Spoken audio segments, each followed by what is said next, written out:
Good afternoon, everyone. Hope you're all ready. Hello, everyone, and welcome. It's good to see y'all again, Guardians. Welcome here to Bungie HQ. We're broadcasting live from beautiful Bellevue, Washington, today with our stream that's going to be talking through some of the awesome stuff you're going to be able to check out just next week when Act 1 of Episode Heresy launches on February 4th. Now, worry not, you're not going to just have to sit here and listen to me. My name's Andy. I work on the social media team here at Bungie, but I've got some amazing colleagues here to go ahead and share some of the finer details of all the cool stuff we're going to be checking out today. So, to not waste any time and show y'all what you came here to see, let's go ahead and introduce everyone so we can get to it. First things first, this gentleman to my left, a brand new addition to our show. If you've joined us before, you may recognize his face, or not recognize his face, rather. The one and only Mr. Nico Stevens, narrative architect here at Bungie. Nico, how's it going, man? I'm doing great. How are you doing, Andy? Doing well, thank you. Obviously, your first time joining us. For anyone that may not have followed you on social media or may be wondering what it is No, a you, narrative architect Lastel. does, can you tell us just a little bit about who you are and what you do here? Sure. So I joined Bungie.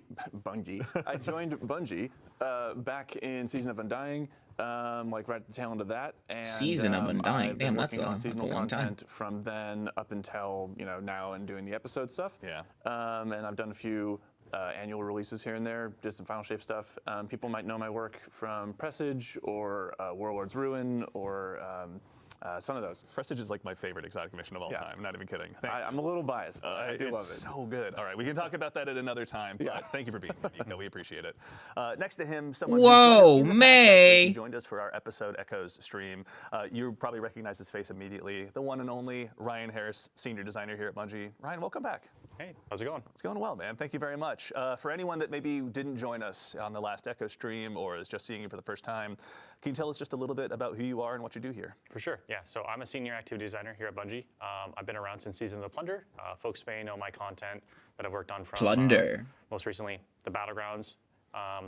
Oh, so you're the one that I have to Assembly blame for Spire, Battlegrounds. and the Defiant Battlegrounds. Yeah, another one today to add to the best hits, obviously. Absolutely. Yeah, well, thank you for being here, Ryan. We appreciate it. And last but very not least, someone who needs no introduction, a friend to all Guardians. DMG, a voice of all DMG. fine folks out in chat, here in the studio, the Youngblood Dillionaire himself, Dylan Gaffney. Look at that man. Man. Look at that man in his plaid How shirt. are you doing, Andy? Question This number is 3. Doing so well, thank you! Exclamation point! Period. To that same end, you are the global community lead here. Can you tell the folks at home that may not have accosted you on Blue Sky or anything like that, just a little bit about who you are and what it is you do here? Yeah, I mean, we're listening. I'm that guy. Bread, #meme.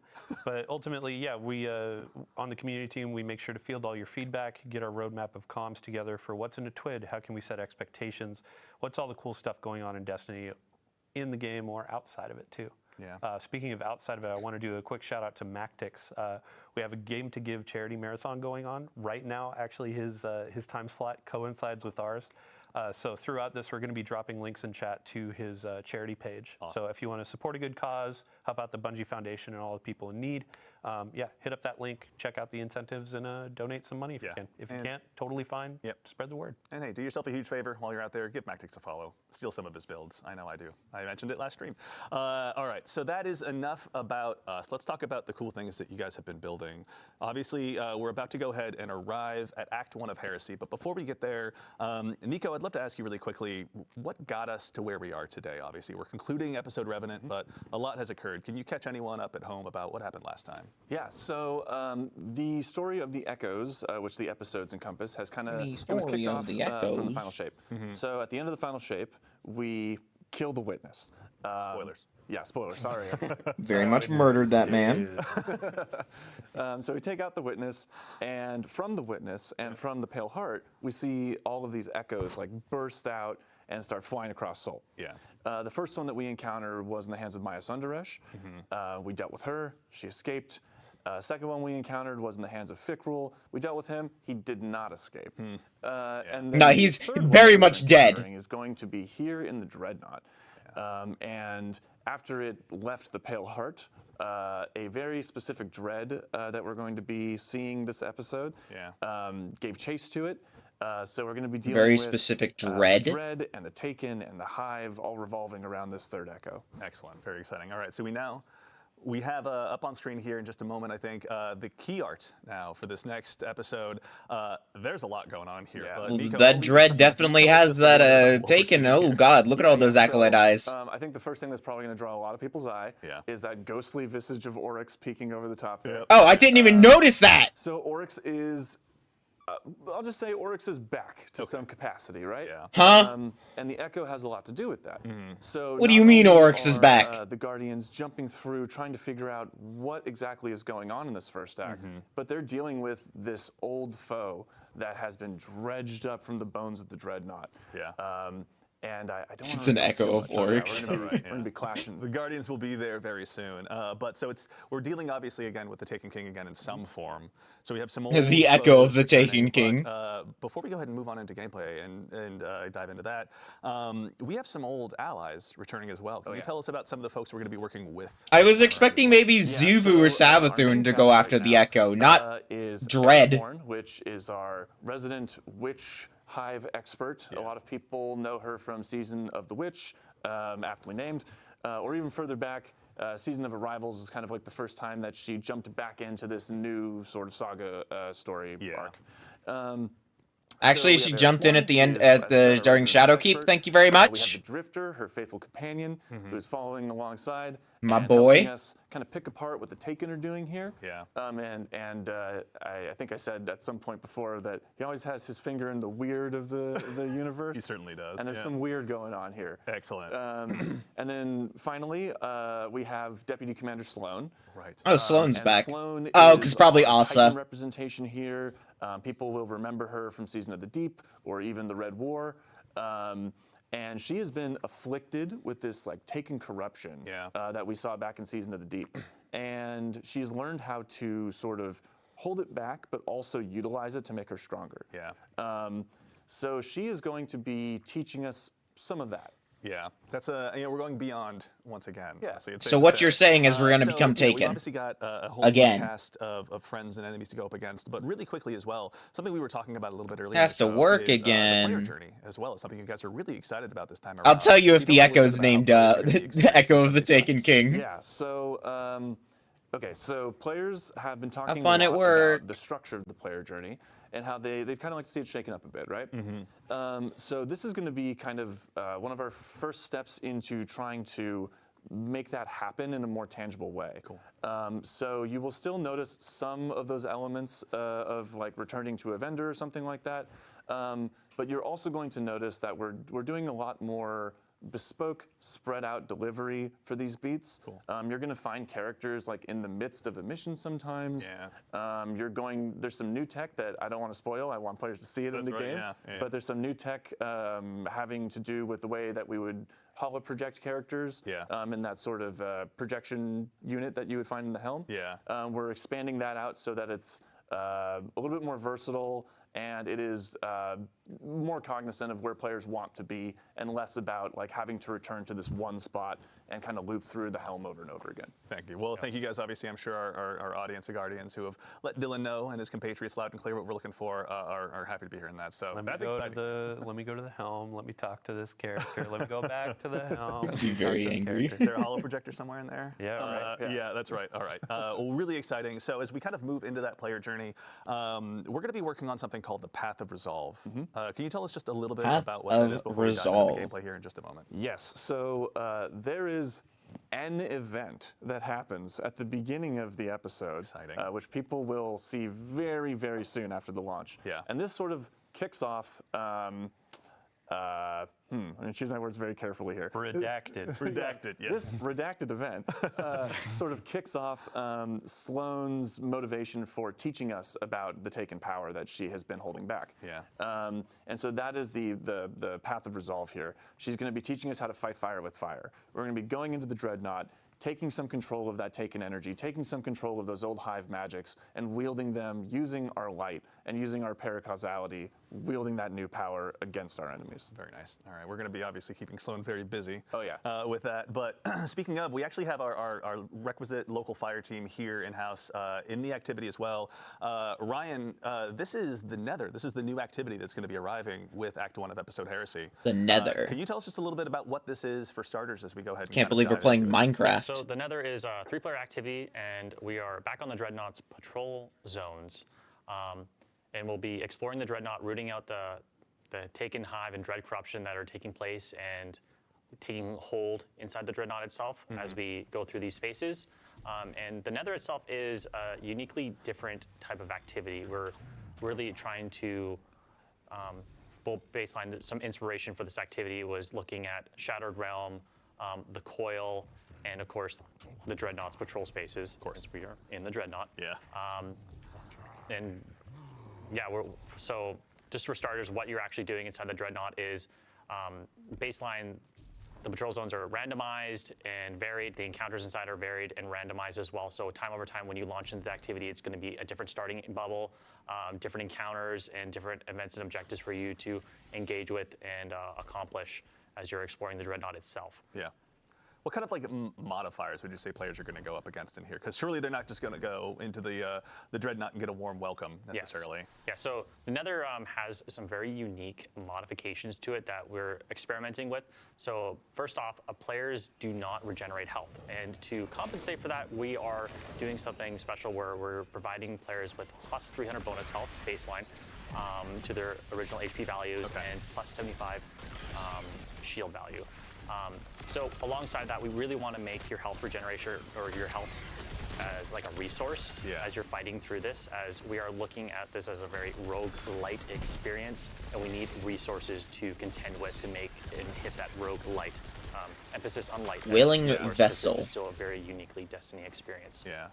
And we have a lot of things contributing to that as well. So we do have ammo scarcity as well, so players won't be getting as much ammo, but there will be ways and avenues to get health and ammo drops in the activity, as well as boons that will improve your power over time as you engage with the activity. Nice.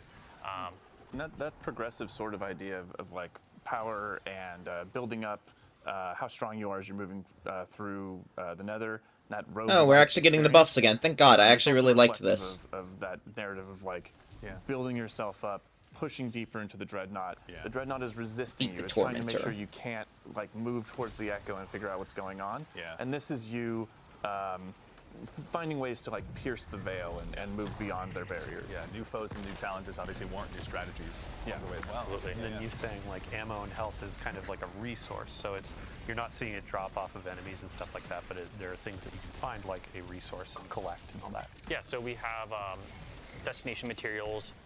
We have urns and pots kind of placed around everywhere, and also destination chests that players can find. And when you break these destructible pots, they'll explode into like a rain of health, ammo, heavy ammo, sometimes boons, sometimes revive tokens. I forgot to mention we are using revive tokens here as a resource as well, so you really need to manage, but like there are avenues to get more revive tokens. There is more avenues to get health and ammo. So we really want players to explore the Dreadnought and encourage that exploration by looking for these urns, looking for the chests, and like searching for those boons, because there's multiple avenues and like ways for players to search out. I don't remember Taken War And Beast that being a resource thing. Scarcity is really going to make you want to chase those down, and I can imagine that health is a sight for sore eyes. Absolutely. To that end as well, actually, obviously you mentioned we're back at the Dreadnought, but I can't imagine it's the exact same one. Can you tell us a little bit about how the Dreadnought has changed? Yeah, so since the Echo has hit the Dreadnought, a lot of the spaces have changed and like modified. A lot of the skin of the Dreadnought ship has like peeled back, revealing bone and chitin and showing off new secrets, new pathways. So you are in familiar spaces if you've played the Dreadnought before, but there is a lot of new, interesting, unique pathways. Things have changed. Things have become abnormally different. Oh, There goes our fire team. And that's the last we ever saw of that Guardian ever again. As mysteriously as they arrived, they were gone. And we've kind of like, for players who are wanting that explorative aspect, right? We've kind of like separated out the modes a little bit, so people can go in and they can explore the Dreadnought.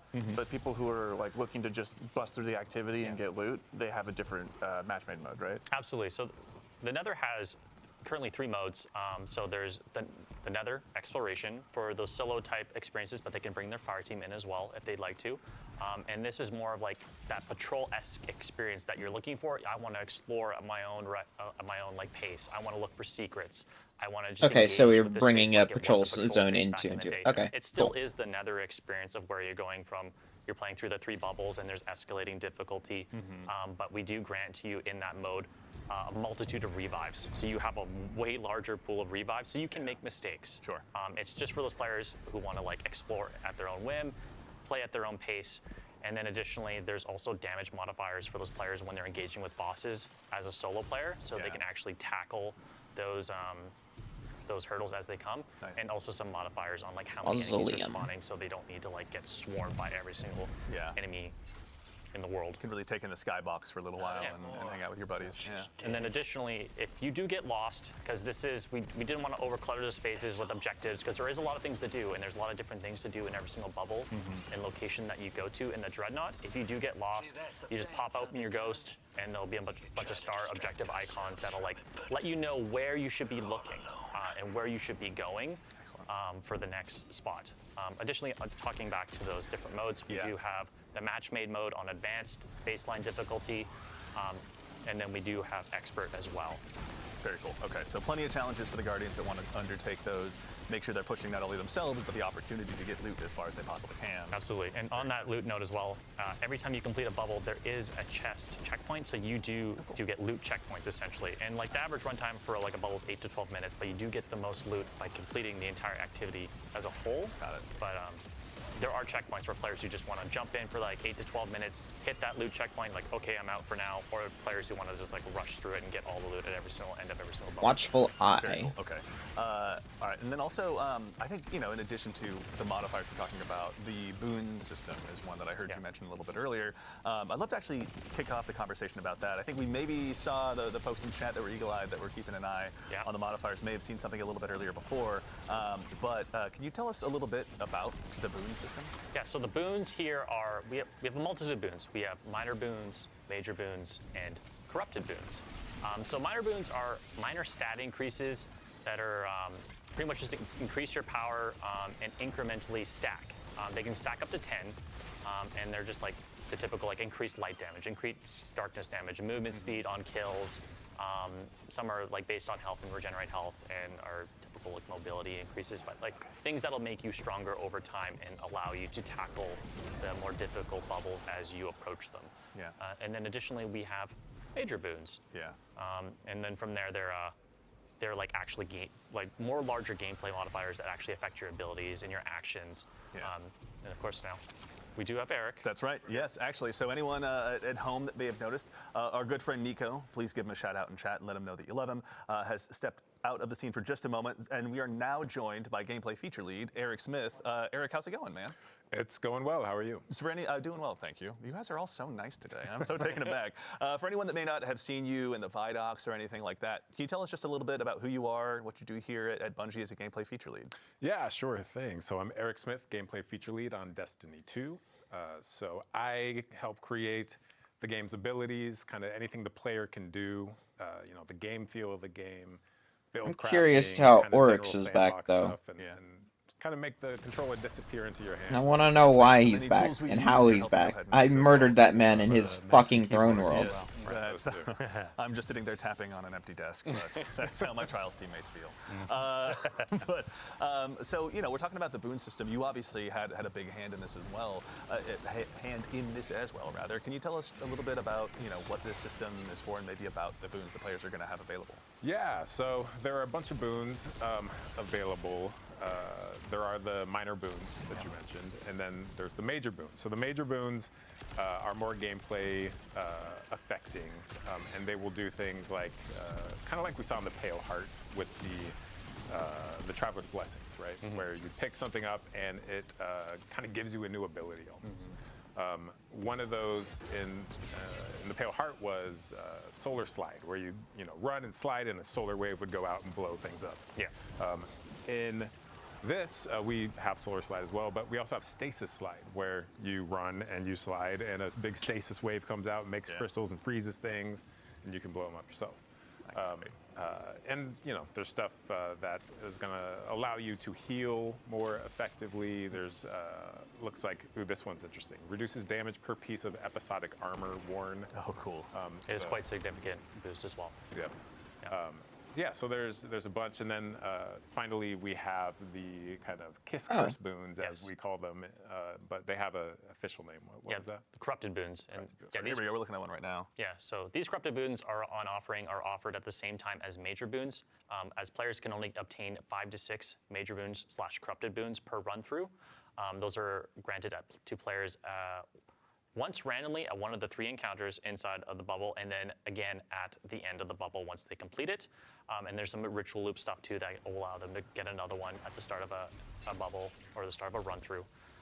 But these Kiss Curse or corrupted boons, as we call them, essentially give you a great bonus or increase to a specific thing at the cost of a major negative. So one, for example, here that I'm really fond of is Glass Cannon, which increases all damage massively, while also increasing all the damage you take. Yeah. Which is also, that's the dev name internally, isn't it? Yeah, that's the dev name. So if you don't find one specifically named Glass Cannon, we are obviously, we hang out in our own Word docs and Excel sheets quite a bit. Yeah. Yeah, that's true. And that one is interesting. It's an interesting choice that you can make since the kind of like the risk to reward ratio, right? Because you have non-regenerating health in here, you really have to come at each encounter with that kind of mindset of health as a resource. It is. And make sure that, if I take damage from this enemy or that enemy, it has the potential to stick with me unless I can find a healing source. Yeah, really got a fire team option too, where it's like every time you're offered those major boons, your teammates can also choose different ones. So it's like, oh hey, 2 of us are going to do that glass cannon, or that external. Yeah. And then another person is going to do, oh hey, every time I do a finisher, things are volatile around me and I get my grenade back. So I can spam more of those, keep you a bit safer when you get swarmed by things. Yeah. So. Yeah. And it's also good to know in the health regeneration aspect, the Gameplay and Sandbox team has tuned a lot of the abilities and weapons that do heal players, so they're not extremely overpowered. So there's been a wide tuning pass on all of this entirely. So you're gonna see when you're trying to heal up your teammate with one of our new support auto rifles. Yeah. It's gonna take some time, but it does work and it is very efficient and very helpful, especially the abilities. So you're definitely going to spec into healing builds. Oh, man, I have to just give a shout out to the team on like Season of the Deep. We were going deep into the oceans of Titan, and now it feels like we're going deep into space, and like the pressure you can feel. Tentacles taking energy, like. They knocked it out of the park with the vibe here. I'm feeling a little claustrophobic, but also like, just getting feel it. pulled deeper into the labyrinth, right? Bond Keeper. So, in addition to, there's obviously modifiers you're going to be facing as a Guardian, as a fire team. There'll be boons available to you, but this episode as well is going to bring with it a bevy of new gear between both armor and weapons. Now, obviously, for the keen-eyed Guardians in chat who are watching, there's obviously some seasonal armor, some episodic armor sets that we have here that you can go ahead and check out firsthand. But I think, kind of in the spirit of this activity and build crafting, let's talk about some of the weapons. Actually, there's one here on screen. Obviously, this is our new support frame auto rifle. Given that health is such a precious resource in this activity, Eric, can you tell us a little bit about this one? Yeah, so this is Adamantite. This is our new Strand support auto, and it has some really unique features. One of those is that when I heal enemies, so these support autos, there's 2 of them in the game now. When I hip fire at an ally, it'll send out kind of healing rounds at them, right? And then if I need to, shoot an enemy right next to that ally, I can just ADS and go full offense, right? Yeah. But the healing from this, because you're shooting out strand rounds, if you heal an ally repeatedly, it'll actually cause them to sprout little unravel seeds, which kind of turns them into this like short-term, strand turret. Throw your friend as a grenade into the fight, right? Cover them in Telesto boats, put it in, but now it's like, oh hey, I'm healing you and making you. Let your hunter friend with the Caliban Slayer's handshake roll run in there and just keep them alive, right? And that's why I'm so excited about this activity, because we've kind of introduced all these kind of healing things, but in a lot of movement games, speed, decrease I reload. can just hide behind a box and heal, right? And here you can see our health isn't regenerating. So we need to really think about, maybe there is a dedicated healer on your team. Maybe there's multiple allies using healing rounds, right? Yeah, honestly, that build crafting is kind of transcending. That healing does not do much. Activity per fire team, whatever you've got. So this one's obviously going to be a ton of fun, but that is far from the only weapon that's being added around. As far as the episodic weapons, are there any others in particular you want to call out? There are. I do actually want to talk about this one with one more thing. Oh, please. This weapon can roll Slice and Tear, which are two perks that sever enemies. Yeah. It's not often we get a primary legendary weapon that can debuff in multiple ways. Yeah.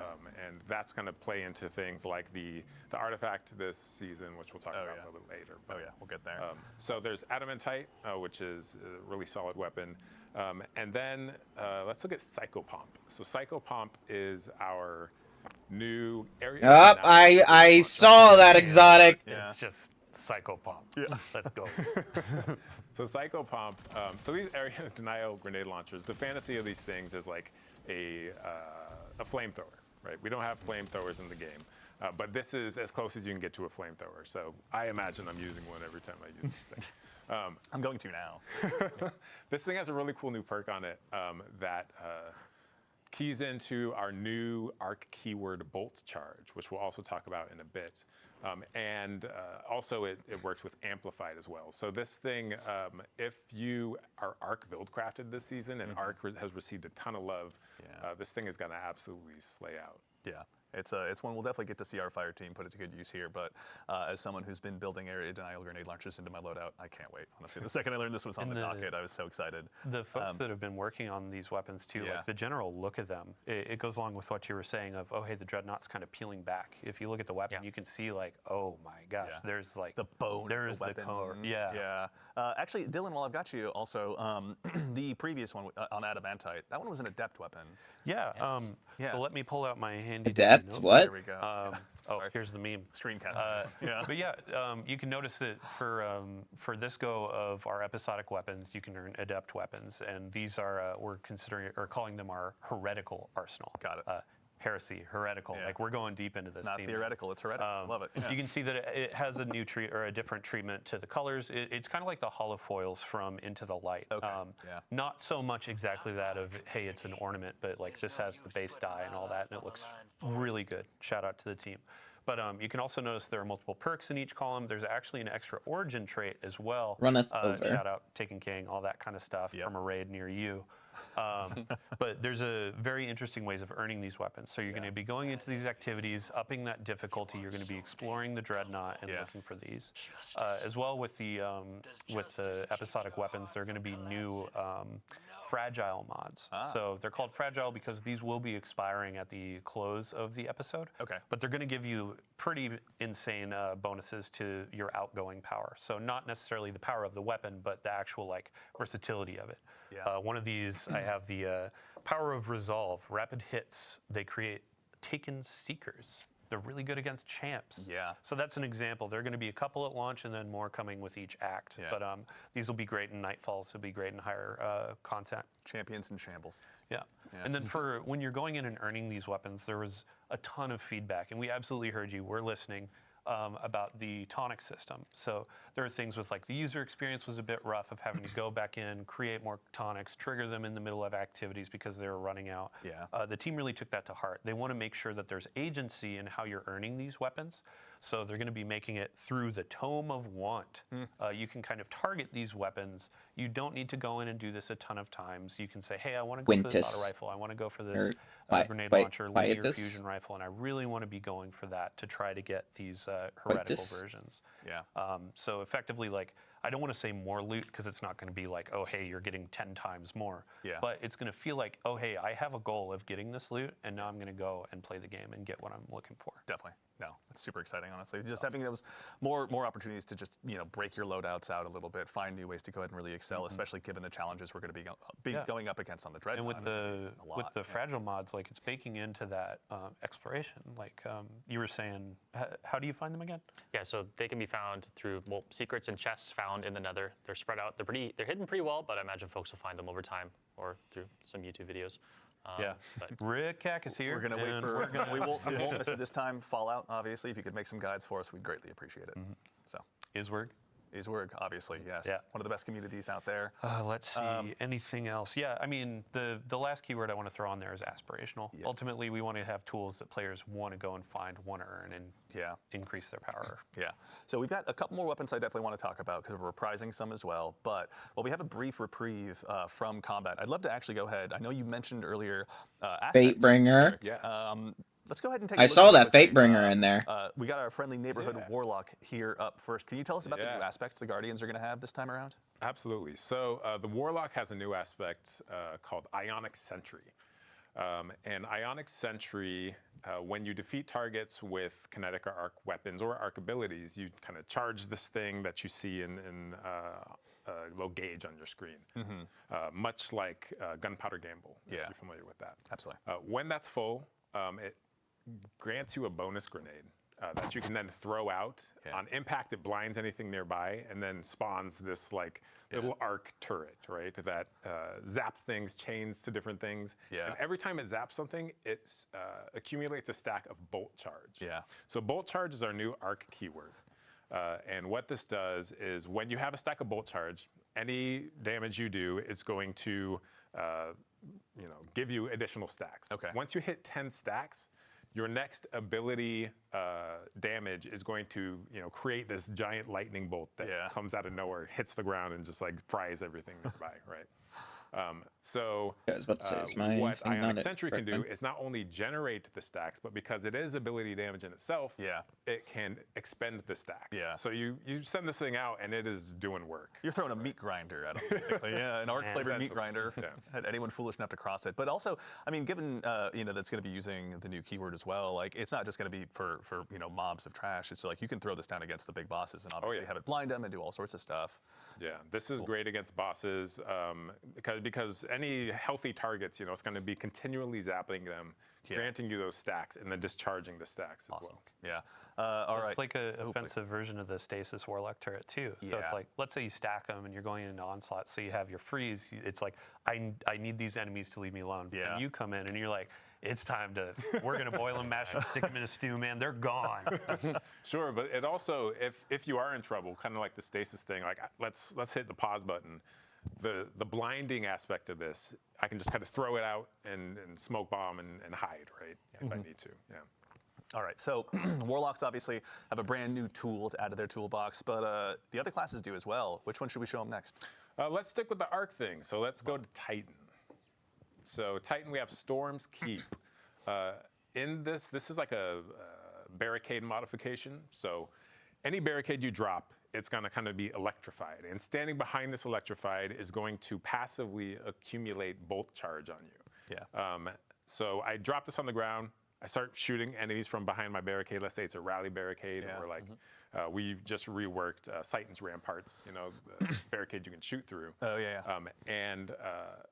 That is going to be kind of building those stacks up and discharging them as I'm firing my weapon. Okay. Like I said, bolt charge is usually only ability damage that discharges it. Yeah. But as long as I'm standing behind Storm's Keep, my weapon damage is going to discharge it as well. So it kind of turns any weapon you want into like a quasi Thunderlord. Not necessarily an arc weapon then in this case. Correct. Yeah. Exciting. Okay. Yeah. So this one's spicy. I think we're going to see this in a lot of damage phases, and we can play this all we want. There's a lot of theoreticals we can dive into, right? Totally. In dev, and then we drop it into the world, and we'll see how we need to tune this thing. Maybe it's up, maybe it's down. But we want it to be powerful, and I think it is powerful. There's a lot of players saw this preview in the TWID. I think it was last week, and they immediately noticed the animation for the Titan was changed, right? So when you went down to put down the barricade, it was like this big thunderclap, like, hey, I'm going to charge everybody up, right? Yeah, and that animation went through a lot of different kind of versions. We put so much love into all of these abilities because, it's in the game forever. And we want it to Hunter be Arc, so, please. There were like slams and like raises. I know we got ended Ascension, up but putting can we thunderclap, get and something our new? Animators are godlike. They're absolutely incredible at their jobs. Yeah. But then it's animation. It's like the VFX artists have to time everything to the animation, and then the sound design people have to time it to that, and then the test has to make sure we're not breaking anything. And it's like we so much work goes into even one aspect like this, and we're really excited to put it in players' hands. Yeah, it's a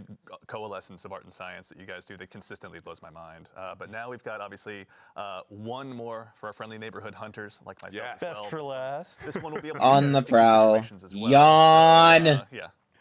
So ArcStrider already has for arc aspects, but they needed one in their void slot. So we gave Night Stalker on the prowl. And shout out to the boy Danny Nanny, who is the designer for this one. Yeah. So on the prowl, you kind of become a hit person, right? Yeah. And whenever you go invisible, like you get a contract to kill something in the area. Yeah. And that thing is marked and a little, a target shows up on them for you and your allies. If you successfully complete that contract and whack that jabroni, right? You Sorry, jabroni. No, excellent use of jabroni. Yeah. Thank you. So That's canon now, everyone. So I whack a jabroni, whack a jabron, and then what happens is my entire team gets some energy, right? And this is kind of a callback to Heart of the Pack from the old Night Stalker. It originally was actually a callback where we gave you stats, but then because we're reworking the stats coming up, like we decided to just give you ability energy, right? Yeah. So ability energy, and then the victim, if successfully executed, explodes into a cloud of smoke, which I can then enter to become invisible again, thereby marking a new target. So I can kind of chain these like assassinations as I move throughout a strike or something, and my entire team can be advantaged by. Oh, nice. So you can bring your fire team through the same cloud of smoke. Same cloud of smoke. Everyone goes invisible.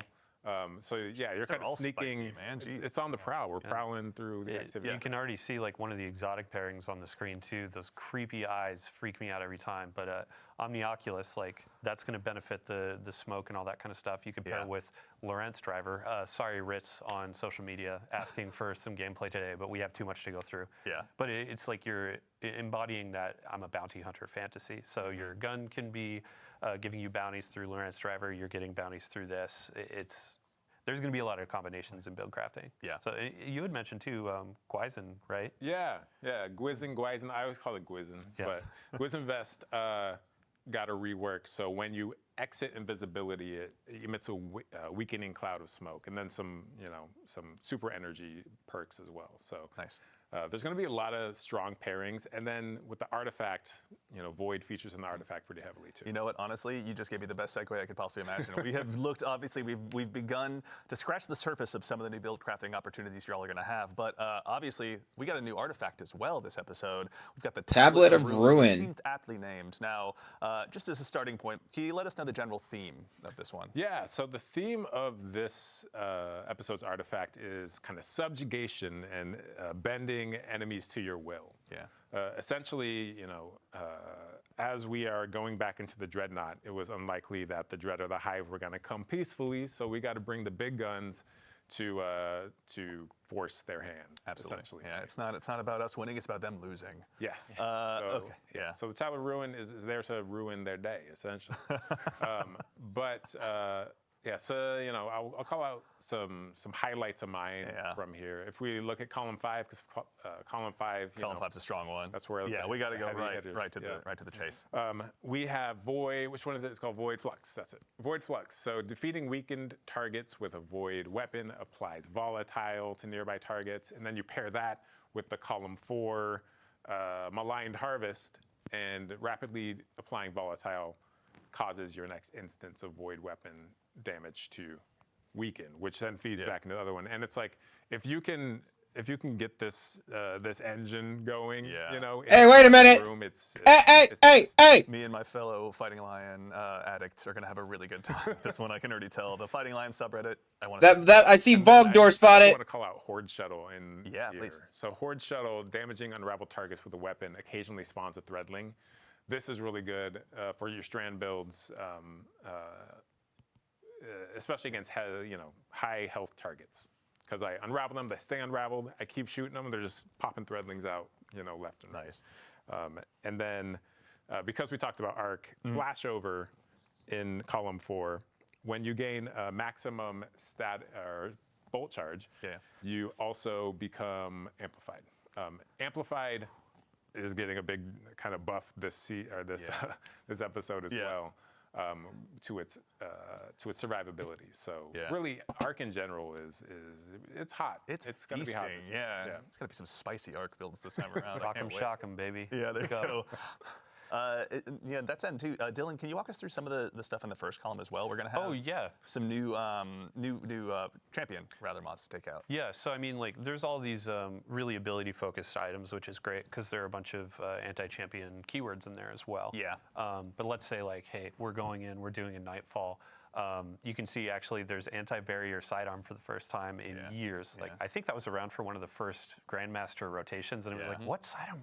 Right. Dust off the call. Now we have rocket sidearms, we have Forerunner, so you can be like popping the shields, throwing the grenades, that kind of stuff. Anti-barrier sniper, that was a favorite from the past. We just did a big rework on glaives. The team did a crack job on there, so unstoppable there. And then up at the top, you can see machine guns, and then linear fusion rifles and fusion rifles are getting the unstoppable. And then in 5th column, you'll see a perk that players may enjoy of particle reconstruction, baby! I just got my hands on the Vex Mythic Last finally. Thank you, Malachi. After all this time, honestly, so I have a hunch I'm going to be putting those in the main rotation pretty quickly as well. You have Vex yet? Oh yeah. Okay, don't rub it. I didn't What about you? I don't know if I have a Vex. I didn't even get it in D1, so it was like such a moment for me. It was like a decade of waiting, right? Yeah. I think there's a reason to go back into Vault of Glass, and maybe we can help him get his. I'm down. There it is! It's crazy. Like some raids I've played 5 times and have like 5 of the raid exotic, right? And others. Oh, I've played you're the guy where 20 you get it times. on the first run. I usually am, but not with Vault for some reason. I don't know. Yeah, Matt Noguchi out there, feast or famine, right? yeah. So go back to Vault, you were saying. Vault of Glass. So there are a bunch of folks where, they want crafting back. They want to do something where they have an end goal. And Vault of Glass is a great opportunity for us to say, hey, you've been going through Heresy content. You want to do some raids. You want to do something else. Like, we're adding weapons to Strikes, Gambit, Crucible. We have a bunch of new weapons in Trials, a new armor set in Trials that you've seen in some of these previews. Yeah. But Vault of Glass is getting crafting. Yes. Chat goes wild. Yeah. You can go get that Fatebringer, get it a couple times as a deep sight, craft it, and then you can make that roll that you've always wanted. Yep. Yeah. As you're going through Vault, let's say you want to go through and craft like 5 of the weapons that are available, then you can hop into Master with all your spoils, be going for those Adept versions, and those have a chance to drop with multiple or more perks in those columns. We've been doing this for the last few raids with craftable weapons, but now it's like, hey, I want my He's in Vengeance. There's a new intrinsic perk. What's the origin trait? Yes. And then, let's say I'm trying to go for... Final blows with weapon grant bonus super energy. When your super expires, his weapon magazine is double. Make it this crazy rocket launcher that's good and go into endgame and do some really cool stuff. Yep. Yeah. So we've got another weapons. I know I mentioned some reprised ones, but actually, as long as we're hanging out here in the menus, Eric, I'd actually love to put you on the spot again and talk about just some of the exotics that players are going to be able to go ahead and acquire this episode as well. Let's start wherever you'd like to. Which one would you like to kick it off with? Let's look at Barrow Dyad. Barrow Dyad. I was hoping you'd say that. So Barrow Dyad is a... Is that a gun? What the fuck is that? Hybrid gun for our team does not mess around, man. That's so cool. Yeah. So this thing is a Strand submachine gun, and it is also a monster in combat. Yeah. So this thing, as I deal damage with it, it generates this resource called Blight. And next time I reload, whether it's manual or I just run out of my mag, it's going to convert that Blight into these Strand Seekers that next time I've, A fucking wheel! That's all it is! It's a wheel!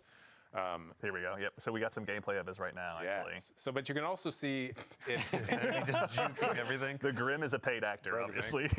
Tonight is snow. You can also see that this thing auto reloads over time. So this thing, rumor is it's partially sentient. Yeah. It has its own wants and needs. It wants to kill. Yes. Yeah. And if you satisfy it, it's going to reward you. Yeah.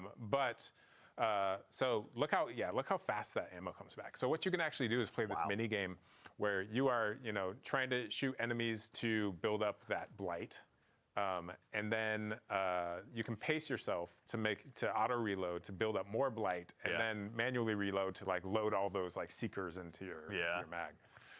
In addition, it has this perk where dealing damage to 3 different enemies generates, in a short period of time, generates a large amount of blight. Very nice. So- Okay, so equal opportunities to go ahead and clear out crowds, but also to just burn down the big bad that might be standing in front of you, or whichever one's foolish enough to do so.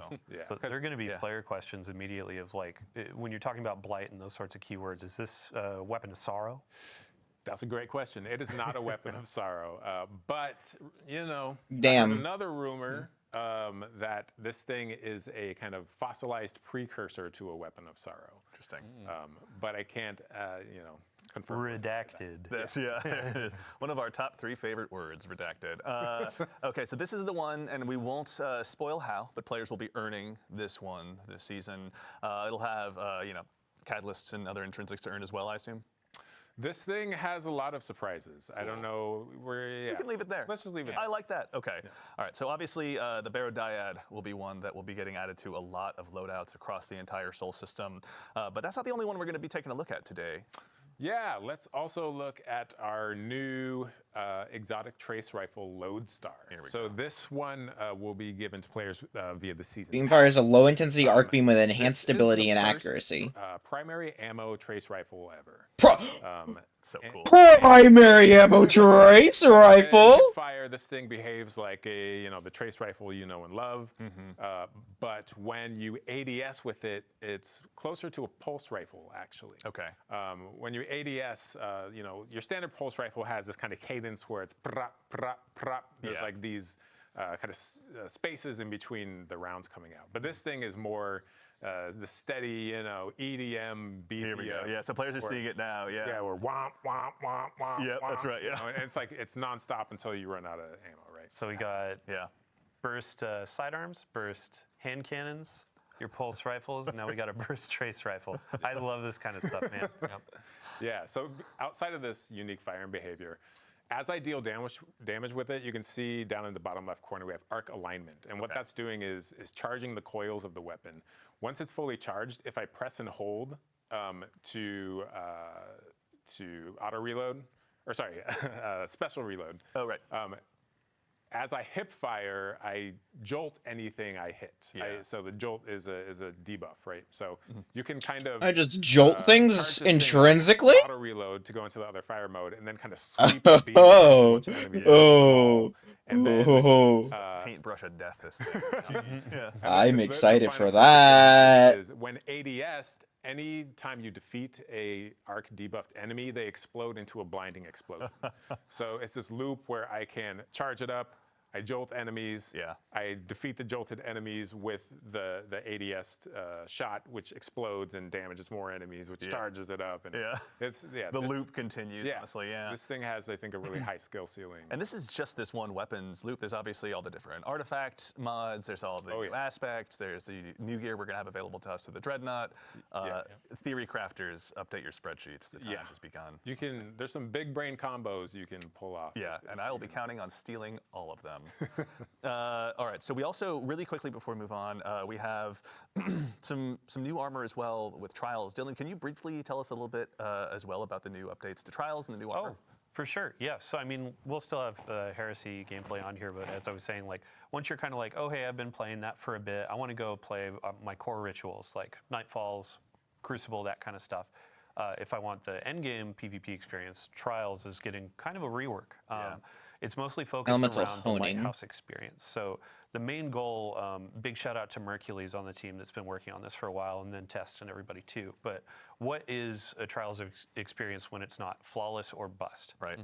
What is something where, as a lesser skilled player, somebody that just wants to go in and play some like elimination, get in, get some rewards, and then also visit the Lighthouse and see our friend Saint. So ultimately, it's framed more around streaks. So you don't need that flawless 7 games in a row ticket to go up to the Lighthouse. Now it's more, oh, hey, I won 2 games in a row, lost a couple, but ultimately got 7 over time. Now I can go to the Lighthouse, open that chest, and then get some cool rewards. So we had a big, an emphasis on big article go out that about finished. Crucible. There's some comp changes. There's a bunch of matchmaking stuff, but also Trials is our main. I was actually game. worried that that wasn't going to finish. Our main focus for that. And you can see the armor that you get on there. you'll be getting these pieces like once a week or a Yeah. couple times a week through challenges or opening the chest. Nice. But we're going to that kind of Osirian, that Egyptian theme again, and these text shaders great. It's Yeah. one of those pieces where, okay, I'm going to be spending a couple weeks in here to fizzle. Oh my gosh, don't carry me, teach me. Yeah. But yeah, even Just if don't you're- go up against me while you're out there. If you could do me a solid, yeah, that'd be great. even if you're not high skill, it's like you can earn these armor pieces. The Yeah. cool cosmetic bit is like, oh hey, as a high skill player, I still want that representation of what Flawless used to encapsulate. So if you hit a 5, a 6, a 7 win streak and go open that chest, you're unlocking different glows. You're getting different cosmetics like ships, ghosts, the sparrow. Or a farming time. Right? That's right. And then afterwards, how long of a streak can you go on? We're going to have a new emblem tracker where it's like, oh man, I went on a 25 win streak in trials. I'm kind of hot right now. And then Said you have, Andy never. yeah, Andy saying, hey, Dylan, you want to play Discord? And I'm like, sorry, I'm a bit too busy. It's all right. We get it. You're a big deal. But I'm not a no, big thank deal. you. Honestly, in the interest of being busy, thank you and yours. Obviously, putting together that article. If anyone wants to see all of that in painstaking detail, it took a village. So Dylan, to you and the PvP Strike team and everyone, thank you a ton for getting all that information together. I know we have one more topic to move on to, but I'm realizing in my notes I didn't quite get to speak to the reprised weapons. Let's call out a couple before we move on. There's one in particular I'm actually pretty excited about. It's the return of probably one of my favorite pulse rifles. I've been watching a lot of TikTok. Our friend Epic Defender out there is running Fighting Lion and, Cold Denial. So I've gone ahead and personally dusted off my Cold Denial, which is now also making a return. So if you don't still have it from Season of Arrivals, now's your chance. Dylan, we were talking about this a little bit earlier. What's your favorite role for this one? Well, so back in the day, I always made sure to have Head Seeker. I'm just and it was handling kind of a mobility niche with perk back then. It was like, damaging oh, hey, targets it with this helps weapon, one-on-ones a swords bit. gain But increased it has charge. been buffed over time. It's been a while since Season of Arrivals. So I'm going to be going for Head Seeker again on this baby. And like, one of the cool things is that all of the reprisals are going to be dropping day 1 of Act 1. Cool. So you can go and get this. There were a few others that were mentioned, or I believe you're about to mention. Another one. Yes, that's right. We can honestly, I can talk about. Or wait, my favorite role of the next weapon. I don't care about your favorite role. Okay. No, fair no, enough. no, You know go, what? go, no, go. no, that's fine. You know what? Message received. I'll leave that for my What is your inventory favorite alone. role? Because we debated this. Well, there's, Come on. all right, it's very close. It's Zen Moment Head Seeker, but Okay. No, that's good. It's That's just a 2-burst machine. But another one I want to call out, one that's so well beloved by the community that a member, a content creator in our community named themselves after it, Whispering Slab Enjoyer. Whispering Slab is now also getting reprised as well. So there's going to be a lot of opportunities for y'all to go ahead and add this one back into your inventory. Is there going to be any new roles added for this one as well, Dylan? Anything Oh, exciting? yeah. I mean, all of the weapon rolls, they're going to be a bit revamped. There will be some heavy hitters from the past, but also new perks have been introduced over time. Yeah. I mean, for the seasonal weapons, too, I believe it was, Morgan Dickens, like working with her to see what are all the different roles, what can we call it on the stream. Yeah. She put a lot of love into those. Big shout out to the rest of the team as well. Like, I wish I could name every single person, but as you said, it takes a village, it takes a city to build a game. Absolutely. So big love for everybody Yeah, there. we're just the ones sitting up here today. There's obviously a ton of incredible peers of ours here at Bungie that are behind the scenes building all of this every single day. So to our teammates and My compatriots at whispering Bungie, slab couldn't is do it without back. you. Thank you so much. Are there any weapons you're looking forward to? Ooh, yeah, let's really quickly check. Oh, I'm looking forward to all the new Dreadnought weapons. Yeah. They look so gorgeous, especially the new support frame. So Yeah. I'll be rocking that through my run throughs of Nether. Just like watching our playtesters like run through the final bubble there. They were struggling and they need some healing. Yeah. So I'll be rocking that, healing my teammates. You're a better man than I am. Yeah. But we already knew that, obviously. Eric, any one last one that you want to call out I before we mean, move on? that Whispering Slab is just so sexy, man. Isn't it? Like, Honestly, it's what a just like distinctive bow. Like, how do you It not is. love it? It's just like a big flat thing with a string. It's Yeah. like, I don't know. You know it means pain when you see it, honestly. true. Yeah, absolutely. Do you shoot arrows from it, or do you just take it and hit people with it? Dealer's choice. Obviously. Depends whether or not you're a Titan. All right, so we obviously have talked through a lot of stuff today, but there is plenty more for you to go ahead and dive into when Heresy launches next week on February 4th. But before we go ahead and obviously conclude the show, we've got a couple more announcements to talk through, including our next dungeon race. Dylan, this is something you and your compatriots on the community team have told us all about in past blogs and stuff, but a quick recap for anyone out there. Can you tell us a little bit about the Sunder Doctrine race? Yeah, so Sunder Doctrine, that's going to be launching on February 7th at Reset. Okay. We're going to do the contest mode as well. Some people call it a race to the top. Yeah. So with our last dungeon, we had a podium finish where it was the first 3 fire teams are winners. for second, third. This time we're going back to that format of a singular fire team will be crowned. They will be that first to cross the finish line. The really cool thing about this as well is we're kind of mixing up what is the stake, what is the reward. Yeah. Last dungeon we did a really cool hoodie with some personalization. This time around we're doing a trophy. It's going to be nice little trophy. It's not not as big as say the raid title belts that you get, but it's going to be something that's very special, customized, like unique to this experience. Yeah. Big shout out to Joe, to the Raid and Dungeon team, and then also. Let's see here. Sorry, Henshin Scrap. We're going to be partnering with them to create this trophy, and we'll have a picture of it in a TWID next week, or maybe even later this week. Yeah. But yeah, it's going to be something that represents this dungeon, and it's going to be pretty fun. That's super exciting. So, and also, our friends on the Good Super Products team have been hard at work making sure that all of us that dive in, because I've never done a contest mode in my life, I'm not brave enough. There is some stuff to go ahead for that Guardians to go ahead and earn that as well. jacket. Can you tell us a little bit about what we're seeing here too? Sure. Yeah. So on the screen, this is going to be earnable just by playing through. We have a new. I love this note sheet, man. Work shirt. So Work shirt. It has a hood, but it's not the hoodies of old. This is going to be a new thing. A work shirt that you can earn. The wristband was a pretty big winner for players. They enjoyed earning that last go, so definitely. we have that again. And then we also have our Bungie rewards, the title pin. So go in, do all of the challenges, the triumphs. I believe solo as well, which I applaud everybody that does solo dungeons because it's just insane to me. Yeah. But you can earn this pin to represent how hardcore you are. Yeah. And then we have just general pins and rewards that you can get as well. Very cool. So and mortals this is like I can go ahead and get my hands on something as well, right? True. It's like, And then these are outside of like contest mode. So contest mode, you get that unique emblem in game. With normal mode, there will be an emblem. There will be those rewards, weapons, etc. Certainly. But then some things out of game as well. So Awesome. to get into the contest mode, 1995 is the recommended power. Okay. Outside of that, it's like if contest isn't your thing, once that fire team finishes first, then we open up normal mode afterwards. So. Cool. But either way, contest will be available for that first 48 hours. First 48 hours cool. too. Awesome. And then if you want to join in with the community and have a watching experience, we have the Dungeon Zone hosted by CB Gray and Evan F. Couple of legends. Yeah, big thank you to them because this is going to be a community-driven kind of like, hey, they're tracking a ton of teams that are vying for that first place. Yeah. They're going to be hopping through that. They'll have some pre-show stuff that's really fun to watch. We'll also have Twitch drops. We'll have unique emblems to earn through that. So yeah, tons of folks to watch, and then tons of gameplay to jump into on the 7th. That rules. I can't wait. Excellent. Well, everyone as well, if they need to find this was in a previous TWID as well? Yeah, so we have a previous TWID. We're going to have another TWID just before the 7th to walk through this again. And then we also have like the terms and conditions for the dungeon race and all that. That's on help.bungie.net. So. Excellent. Very cool. All right. Excited. Can't wait to tune in. CB Gray, Evan F. Can't wait to go ahead and see what you got in store for us. But now we have one more item to speak about. As has become tradition in these streams, we've got one more thing to go ahead and show you. Now it's time to take a first look at the newest collaboration that's going to be coming to Destiny 2, and this one is joining us from a galaxy far, far away. Chat, I'm going to keep an eye on you. I'm sure you're going to start going nuts. Star Wars. Our next collaboration is inspired by a universe that's loved by so many of us here at the studio, Star Wars. Now, today, we're going to be taking a look at the new Star Wars-inspired armor sets that are going to be joining Destiny. And I say there's no time quite like the present. First up, we've got the Covert Ranger set for Hunters. Let's go ahead and take a quick look at that one. This one is inspired by none other than the Elite Death Troopers. Oh my God, I can't wait. Such a beautiful cape. Seriously. Hunters are never going to need to use Super Black again. Are you kidding me? Don't tempt us, we'll find a way. Yes, this one, and as are the other ones that you're going to see, are obviously all going to be arriving on day one of Heresy.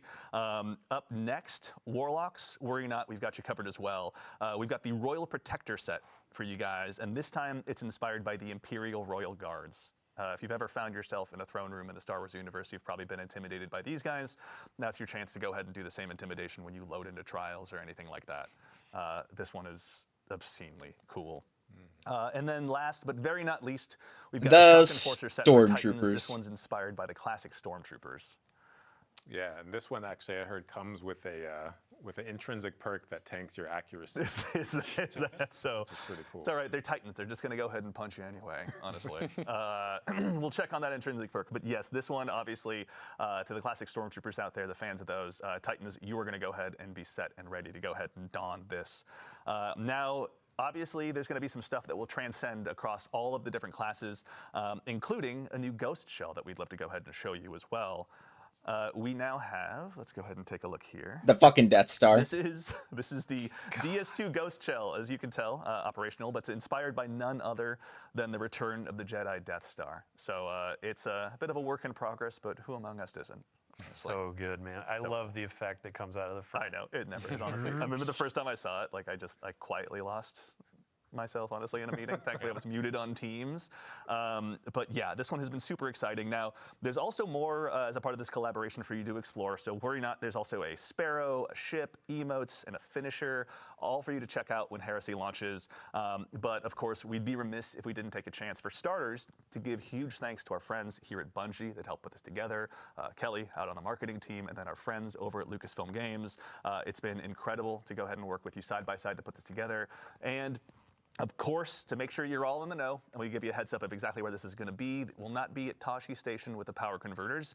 These will be available on Eververse when Heresy launches on day one. So just want to make sure you're all aware of that. And also, I got to say, I, for one, am going to be keeping a close eye on the R Destiny Fashion subreddit, because I can't wait to see what they got for us after this. I mean, they're going to have this. They're going to have new Trials armor, new seasonal or episodic armor. Yeah. They're going to have tons of new Eververse options, but tons of new options you earn in the game. Put it all together, make something dope. Yeah, yep. Awesome, very exciting. Well, I think, honestly, we've had a huge docket of things to go ahead and go on through, but now we can all collectively exhale and leave a little bit more for the Guardians at home to discover when Heresy launches next week. But that concludes it for our show today. So first things first, obviously, Guardians, to all of you out there, even to the individual spamming my face as an emote in chat, thank you all so much for joining us today. These shows are a ton of fun for us to get to put on. We love getting to share what we've been working on with all of you, but it doesn't matter unless you show up. So genuinely, thank you all for taking the time to join us today.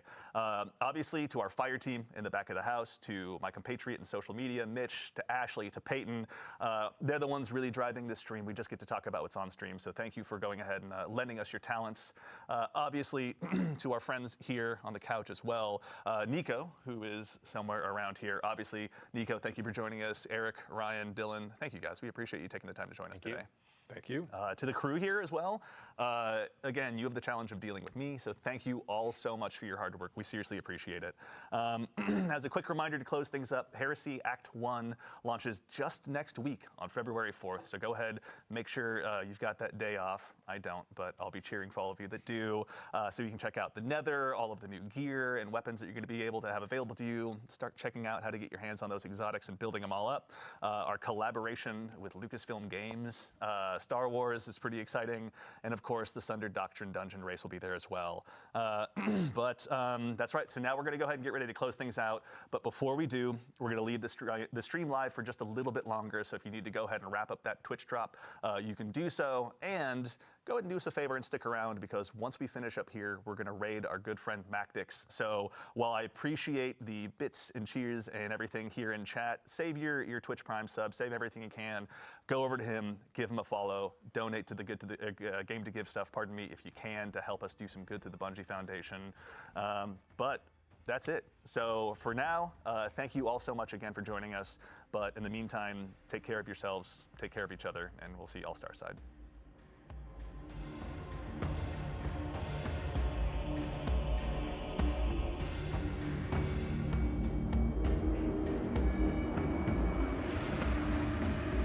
I'm excited.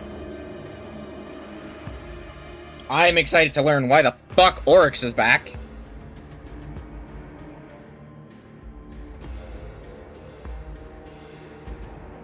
This is definitely going to be an interesting time.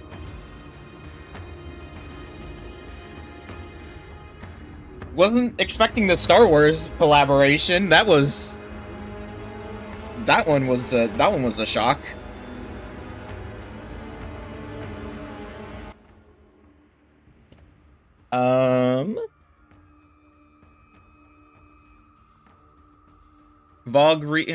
The Vogue revamp or whatnot, bringing in the weapons to be craftable. I kind of expected that, in all honesty, as it's the only raid that doesn't have craftable weapons.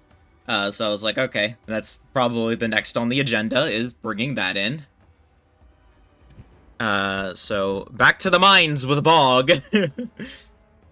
Most likely, probably for just Hezin's, Fatebringer, and collective. What is it? Corrective measures? Whatever the fuck the machine gun is.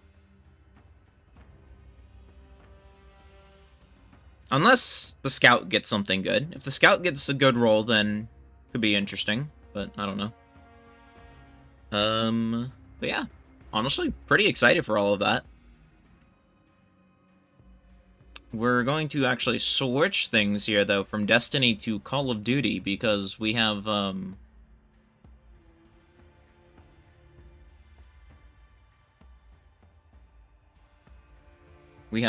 new season which started, which also came out with what is it? The new zombies map, The Tomb. And I'm excited to just kind of get in it and start doing some stuff in there and just seeing what's going on there. So we're gonna launch up some COD here.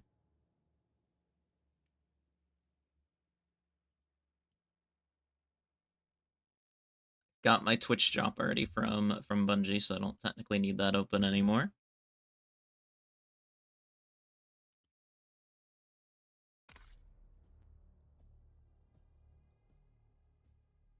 Let's see. This one?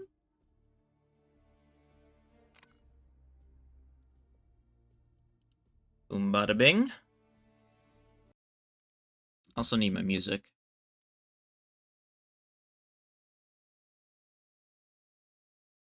Move this over here.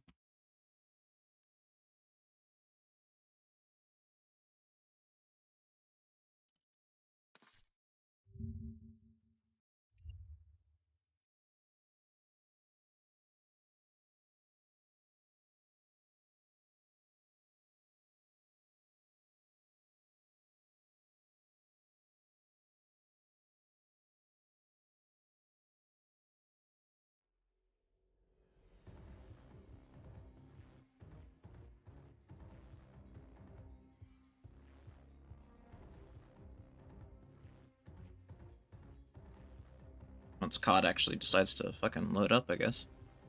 There it goes.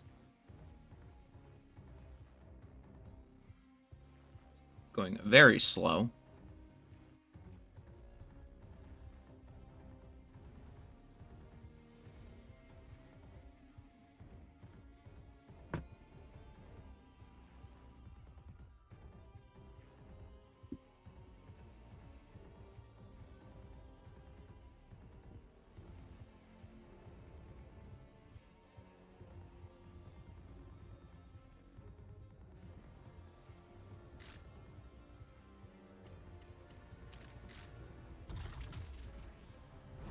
Season 2 Battle Pass as it lags to fucking... I can't see anything of what's going on because it's lagging too bad. Oh, there it goes. It caught up with itself.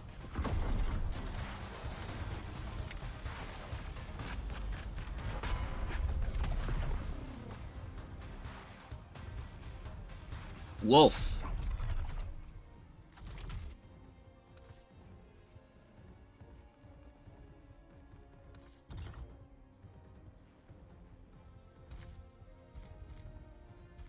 AK. Can my frames not drop, please? Thank you. SWAT. And I just said, please stop dropping. SOG. Ben 82. GS45. DM10. Greek 6. There's my baby. The PPSH 41. This is what I want. Get a free gift. Double XP. Got some audio here.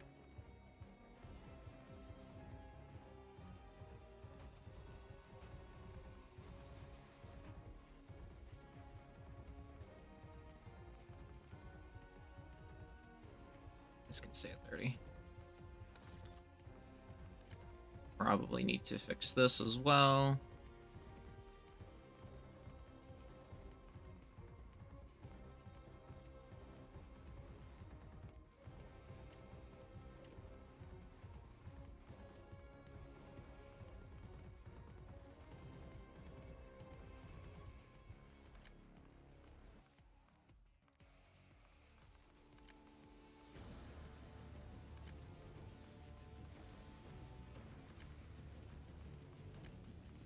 It does not have anything to do with...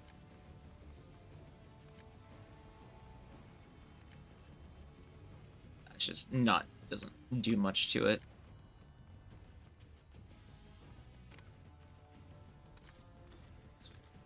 Okay. To a new Avalon.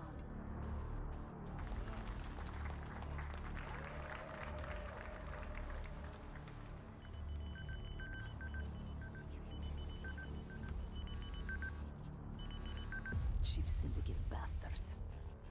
That's all we're worth?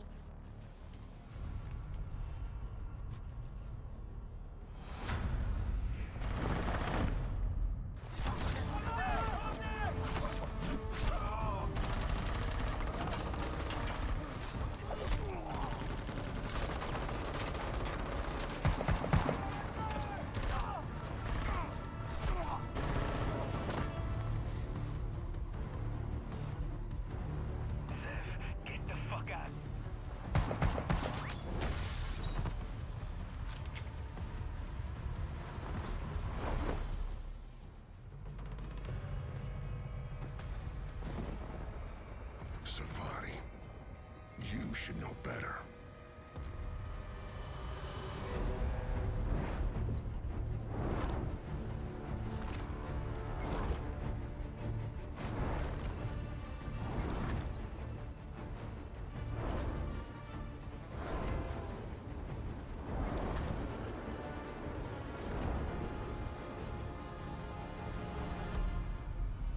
Nowhere to run.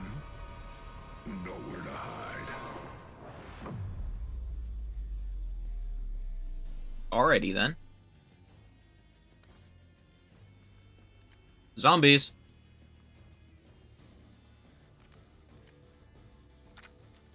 Check my loadout for some stuff though.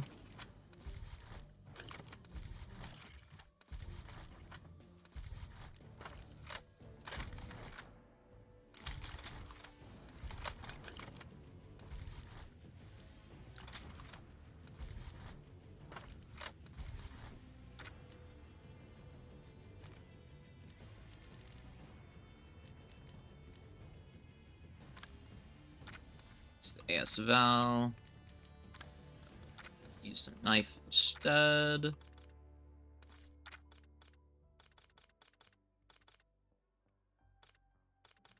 Guess concussion's fine. Staff of Ice. Oh, it already has things, so complete 2 main quests and then...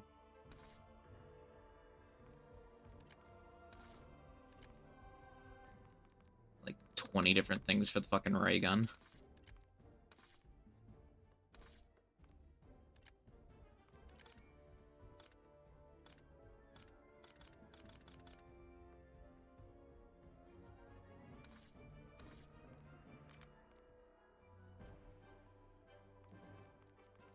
With one of our people here, who do I want to use?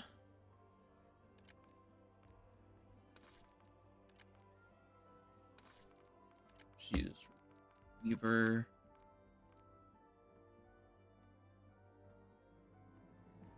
Did they bug his skin? I don't remember the skin looking like that.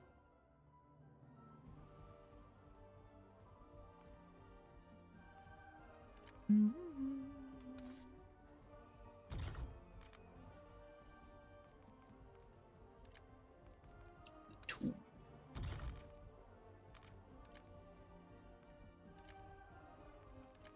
This is all of this stuff. Standard, play solo. The Tomb.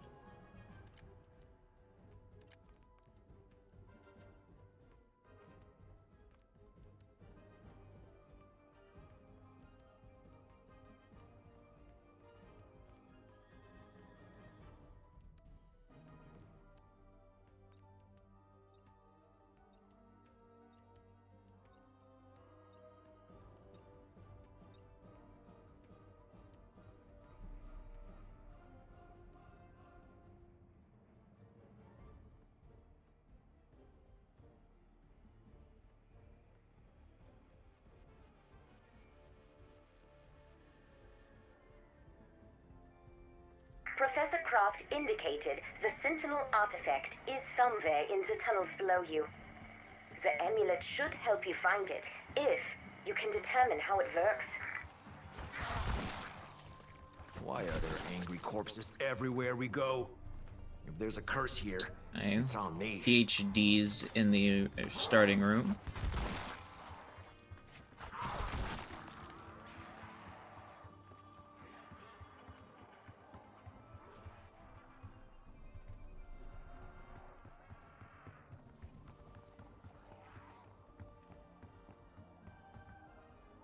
Oh, this is a mystery box location.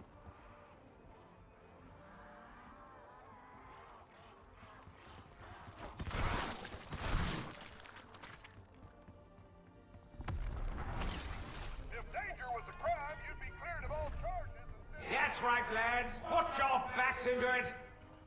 Our quarry lies beyond the so-called door to nowhere, which I'll admit does sound very strange. As sure as my name's Sir Archibald Thornton Smythe, a shiny Headley to the lucky blighter who finds that door first! That transmission emanated from the Obscurus Altilium. I believe the amulet somehow channeled an echo from the past. Well, whoever that was, he sounds like a real buddy fucker. That's right. You hit me, I hit back.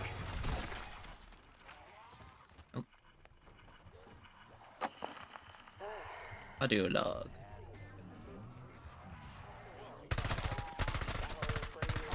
With the help of Hell's tech support thing? You know, I really don't.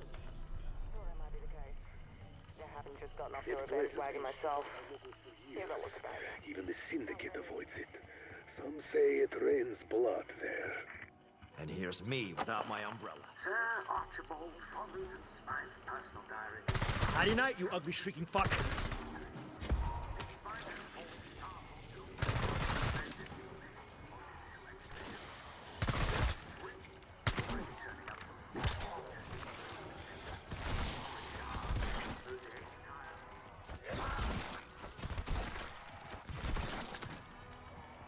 Insta-kill.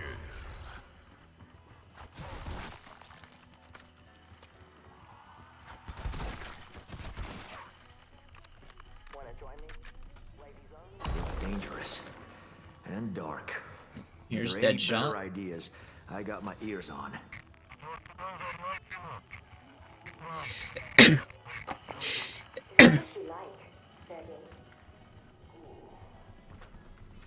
Found the mystery box. Jerk me around, you're going straight in the wood chipper.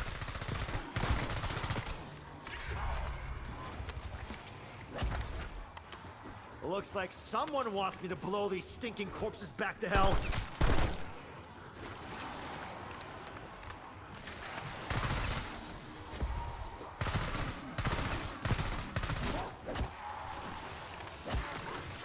Max armor. I don't trust you, Box. I haven't trusted anything since Requiem. Goddamn Box must be working for Richtofen.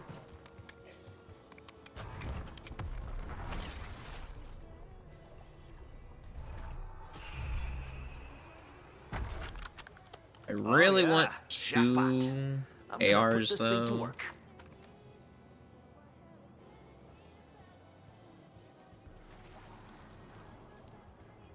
Yeah, give me the SWAT instead. I'll keep the SWAT. How much is this store? 2,500. Nope. You don't touch that.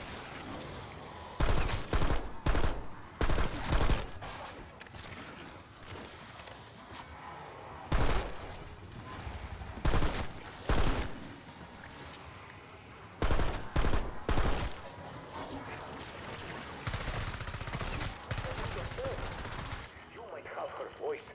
You might even have her memory. Tell me when I say this.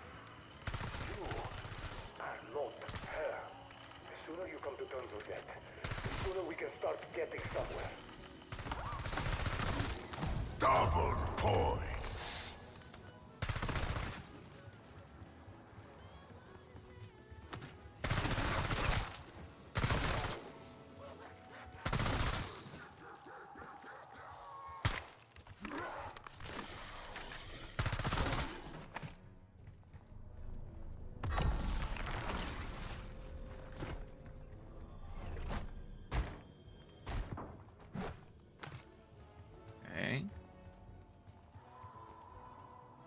Arrow trap. There is, in fact, a shovel. Tear them to pieces. Okay, we have vermin again. I never liked spiders, but this shit is on another level. Here's Speed Cola.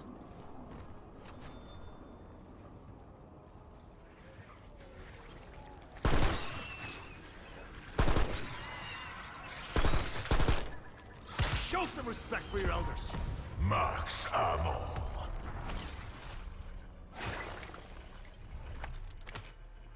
That's decent of you to have me out of the country.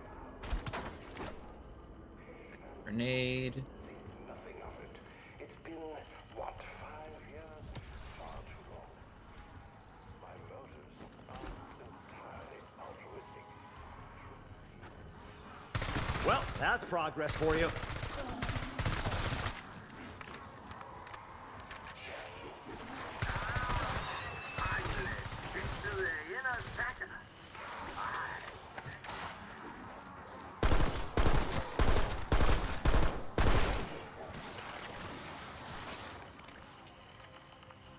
Naturally, if you don't mind. Bonus points. Personal curios thrown in for good measure.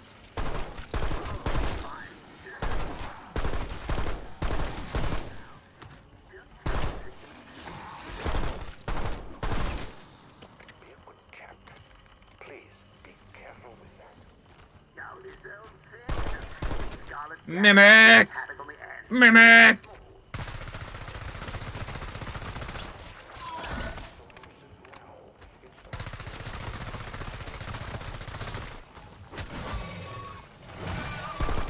Well, that tops the list of most traumatizing shit I've seen today.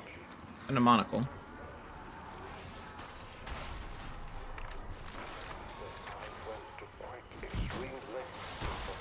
Also, I see the bug. Fucking parasites are back. In the store. Oh, shit. Okay.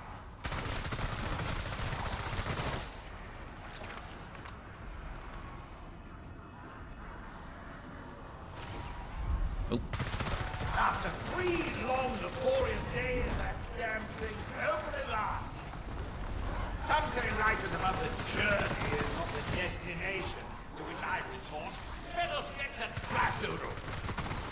Stand before a precipice. Onward, through the door to nowhere. Insta-kill. Kaboom.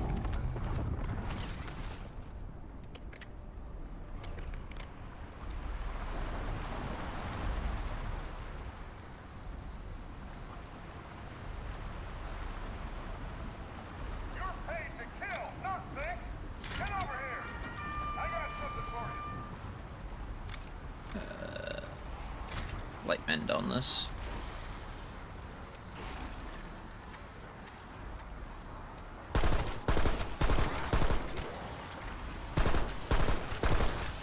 Oh well, here's quick revive.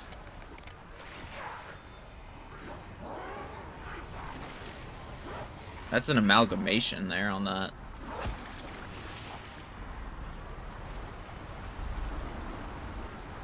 The water is very loud. What is this?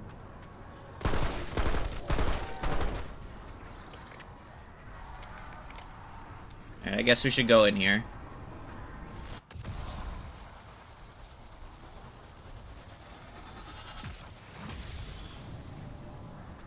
Must have been a pain in the ass getting in here without the amulet.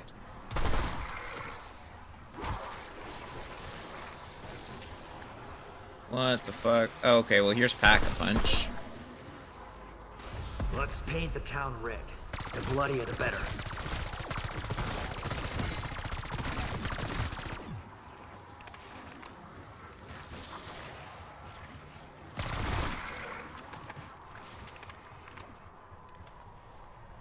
Here's Juggernaut.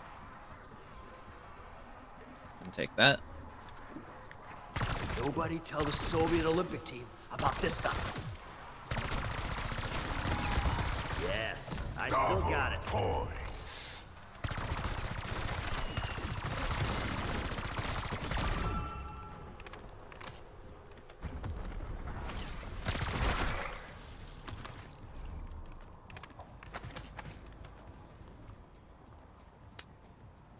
This is a vermin thing.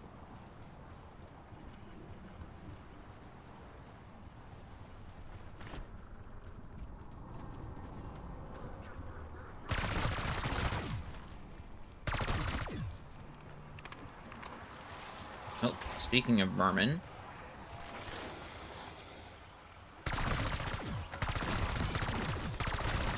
Sky's the limit until you piss me off. I was kind of hoping something would happen if I killed the vermin next to it. Sorry, no group discounts. Max armor.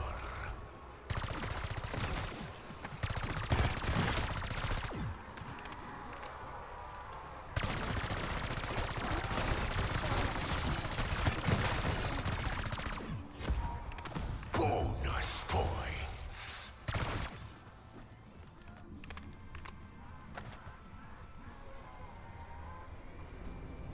Let's go back here.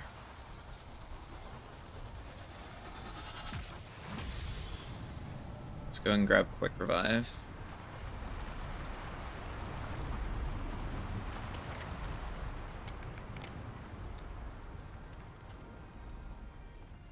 Here's another shovel.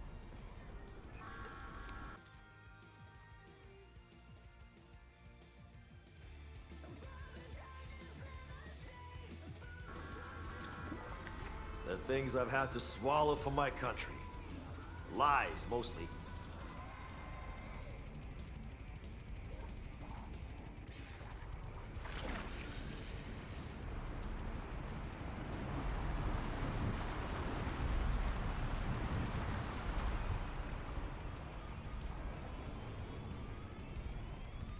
Let's open this door.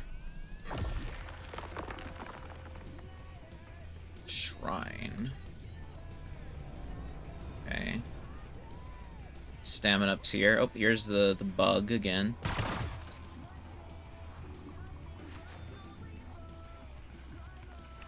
Oh.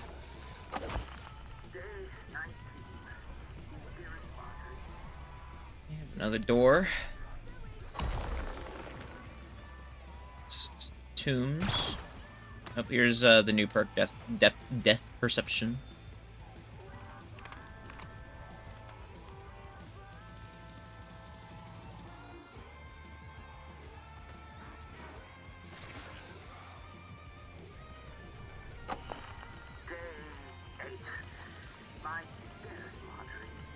Having carefully blocked and tackled our way to the main site, exploration can finally begin in earnest.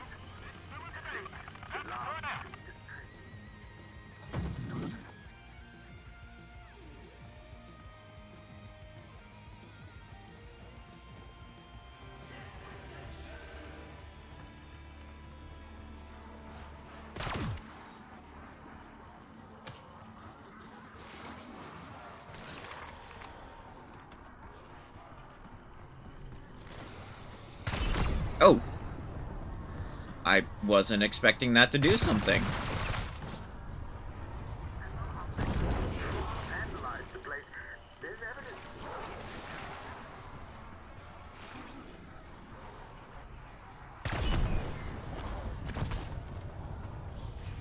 Shattered another bone brain.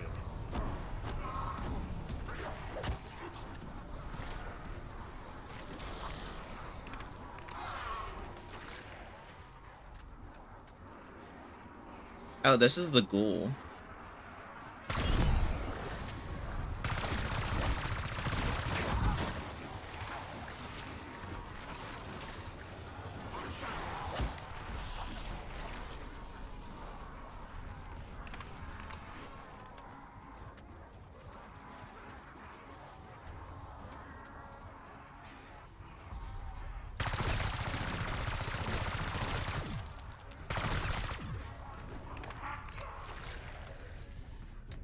Okay, so I have one piece of Staff of Ice, and then there's 2 other things we're missing.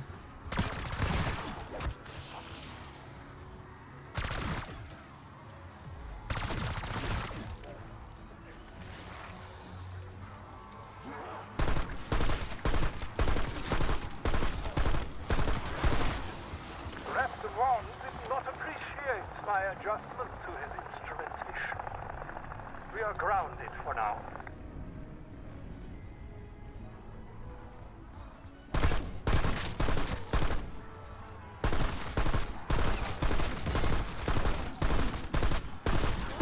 All aboard Weaver's Stop, kid. Some of you maggot munchers aren't worth squeezing the trigger.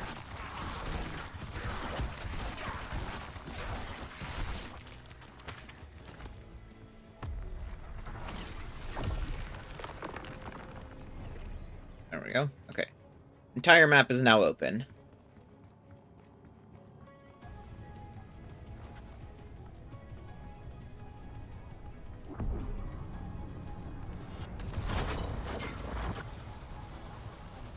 Tear them to pieces.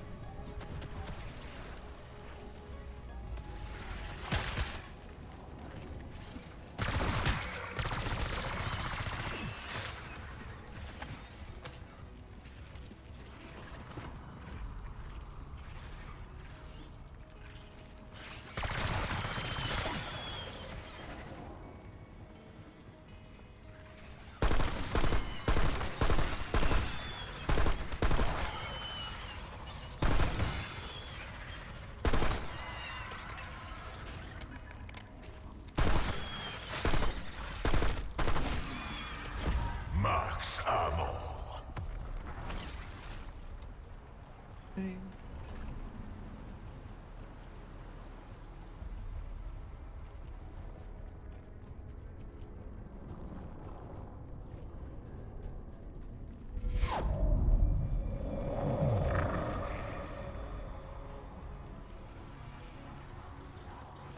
Okay, so the mushrooms, they do grow.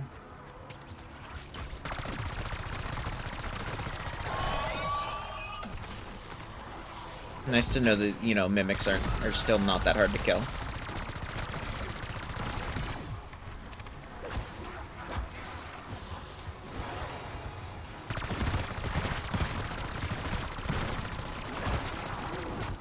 Throwing incendiary.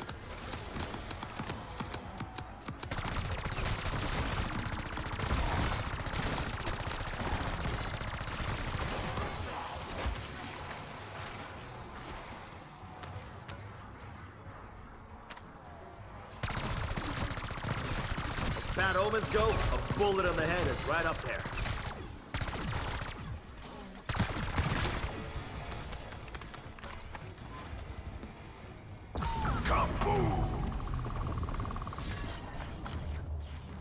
Do they just grow each round?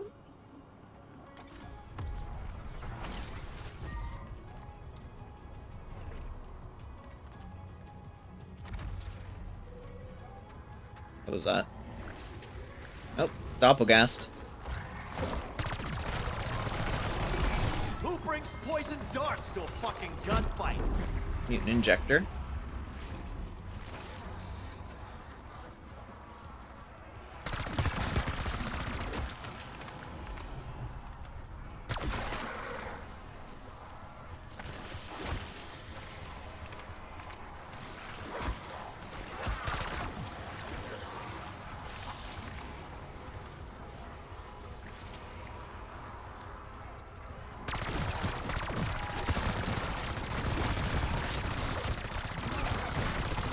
Thanks for coming to Bodies by Weaver. Come again.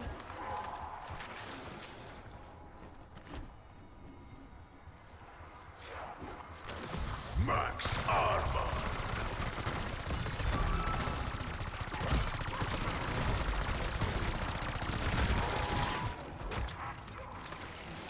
Bonus points.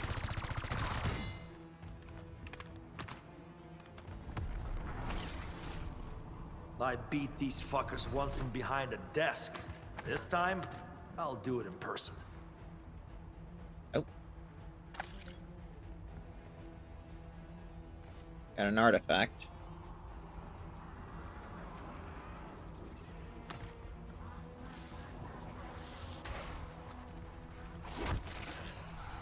Don't know what said artifact does, but I got it.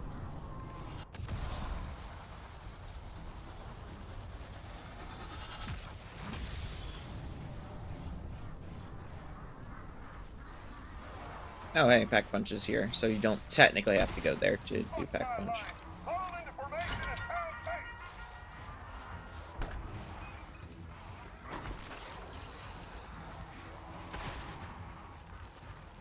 At least this box can't screw me over any worse than Richtofen. Holy shit.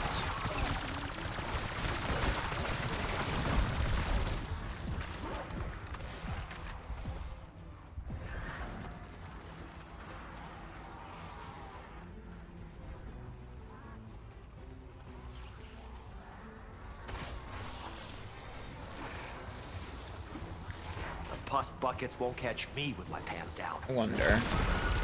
Because it was technically the Doppelgast we killed. Maybe that's where the skull dropped. It was from the Doppelgast. So...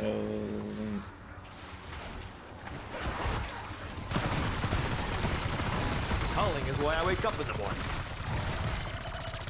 Oh, well, you know, a Doppelgast spawned.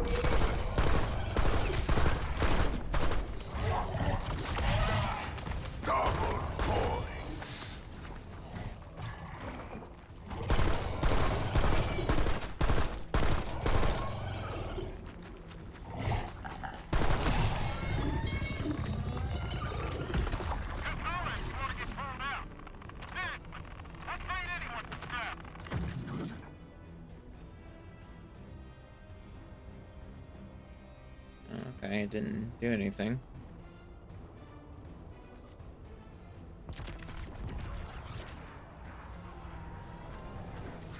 Oh, that's an amalgamation. I don't like that.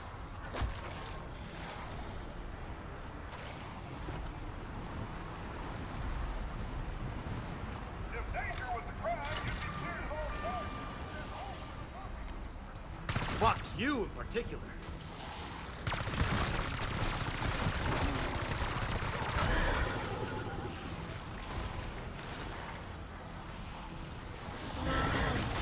Fuck.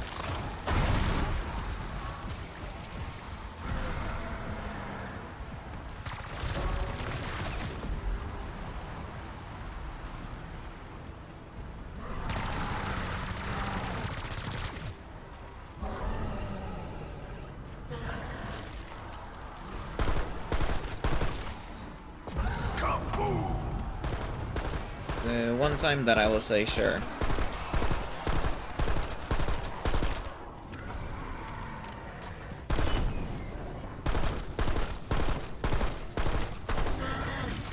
You fucker.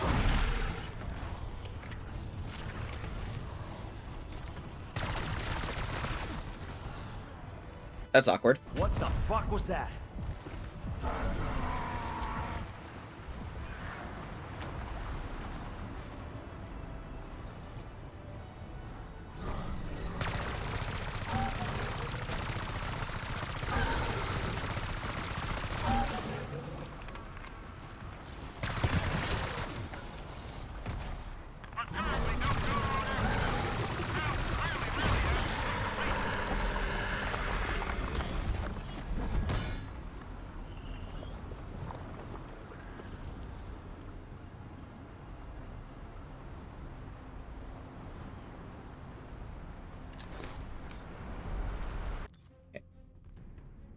Take my my armor, you know.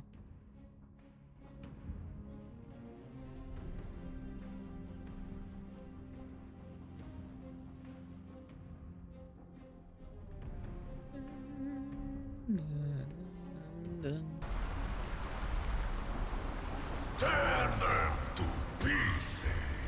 You need to get rid of this fucking...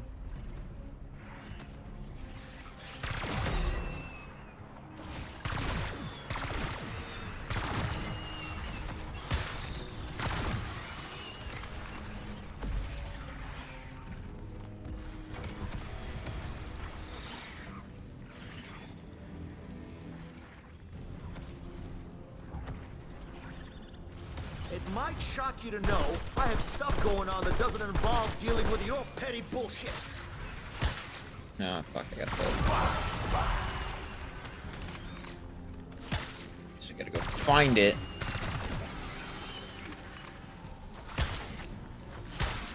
Gonna not, I'm always on.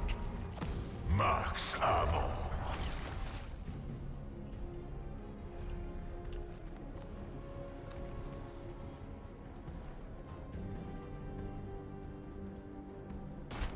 Feels like it's supposed to do something.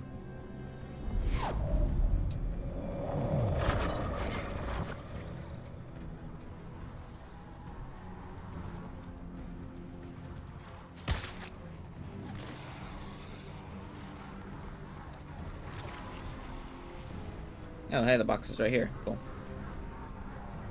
Roll the dice, shot in the dark, more like a pain in the ass. Wow. I felt like this when I earned my jump wings.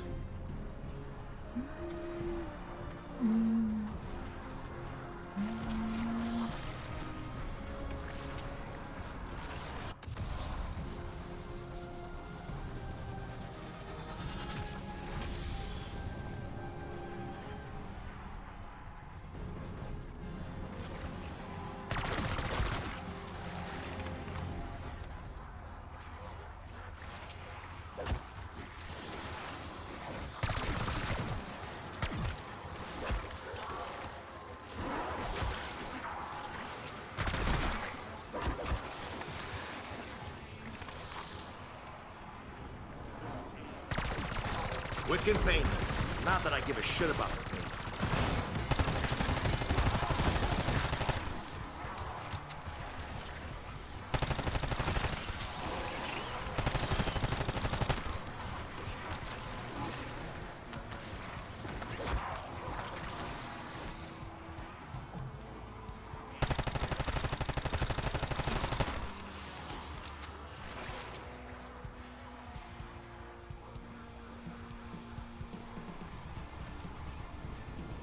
I should probably be trying to, like, dig stuff up. See if that gets me the staff.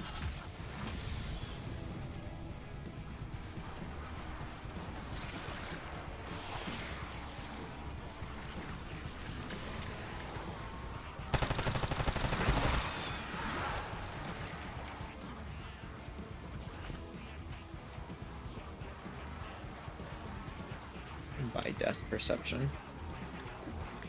Post-mortem probiotics? Explains the aftertaste.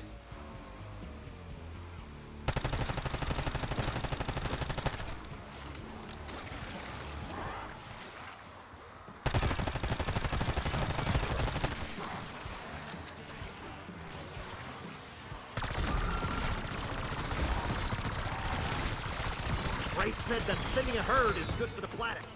Can't argue with science. Double points.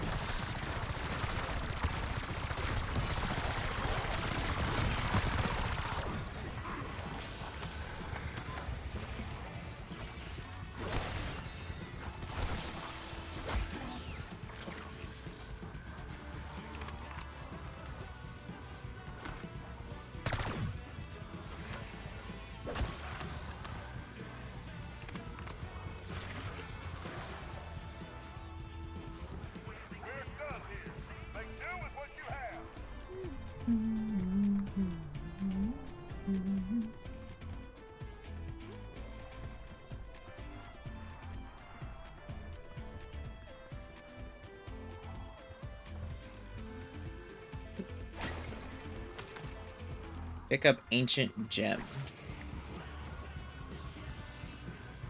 Well, it was green, so I guess we head to the green one.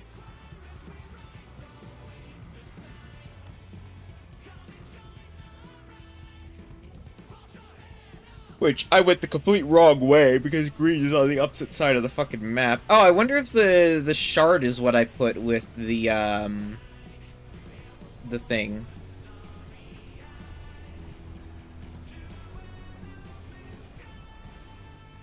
This is the green one. No?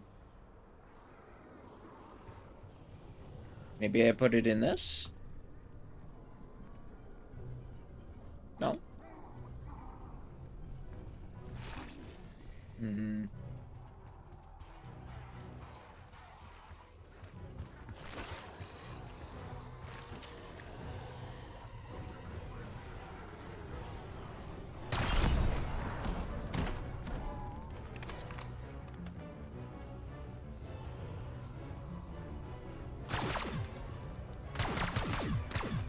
detonation. Napalm? Where do I sign up? Etheric Lantern kill. What happens if I teleport with the crystal?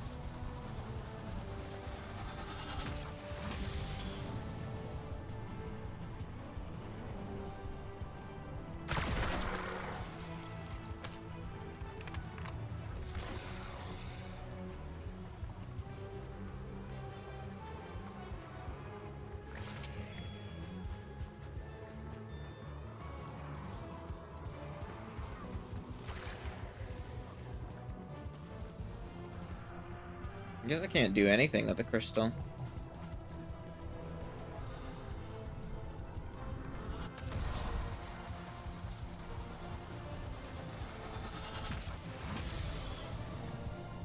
It doesn't appear to be I can do anything with it yet.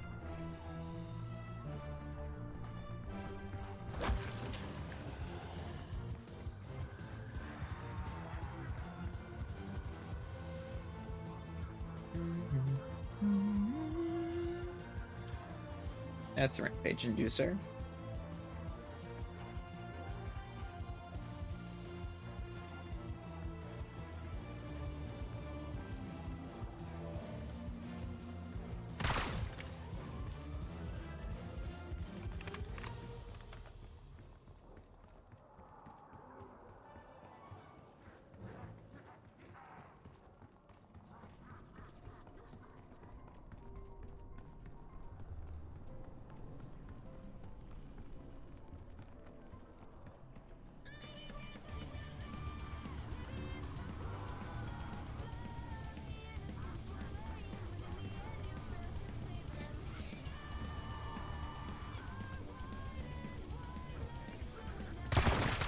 You've heard of fire, now meet firearm.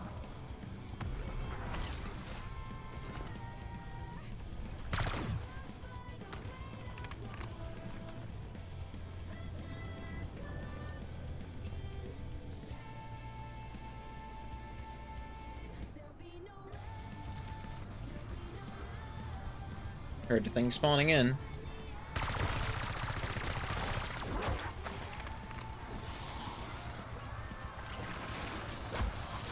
It's an amalgamation, of course.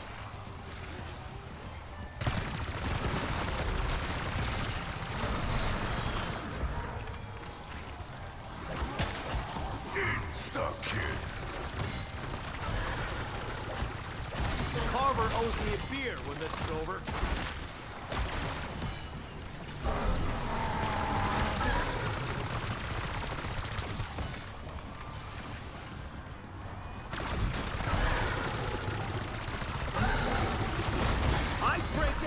Your fingers. But I got a schedule to keep. Max armor.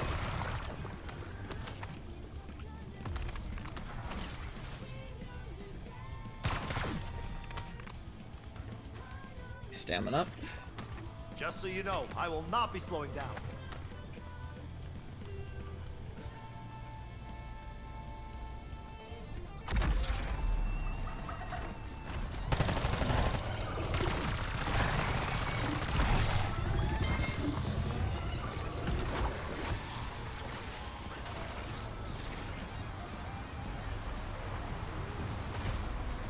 What if I take Sage Crystal over here?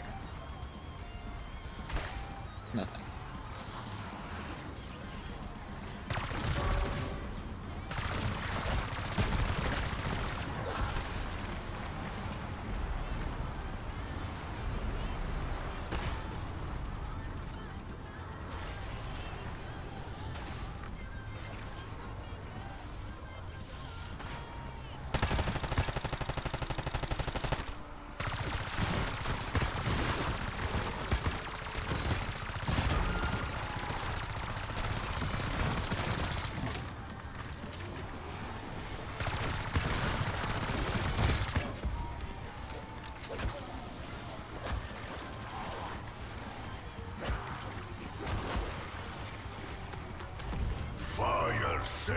Fire sale.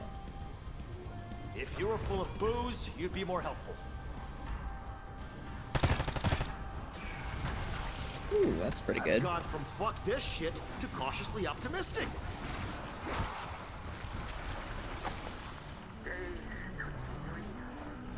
The fickle finger of fate, usually a middle finger.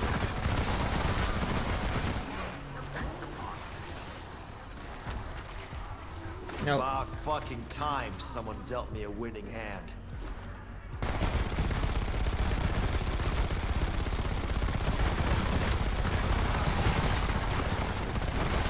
I can do this all day.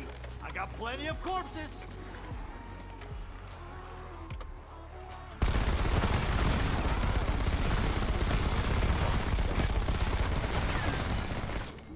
Bonus points.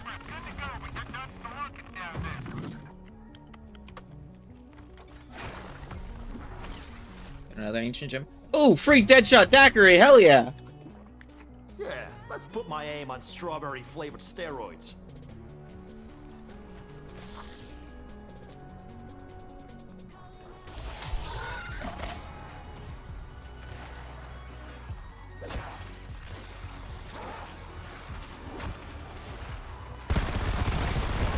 See that? The face only a bullet could love.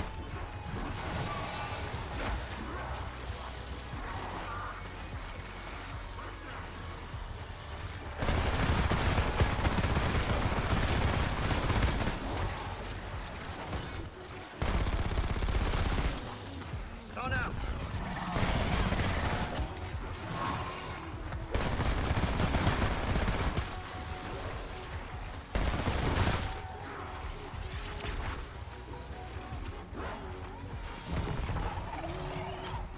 Oh, I see. He blows up my my stuff.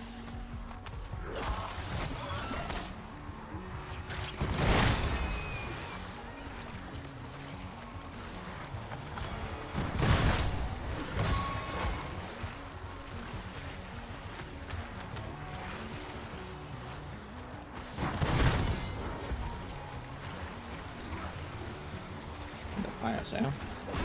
Fire sale.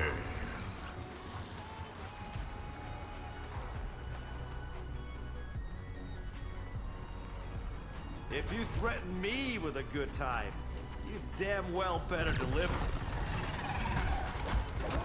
Well, fuck me. Not exactly what I wanted.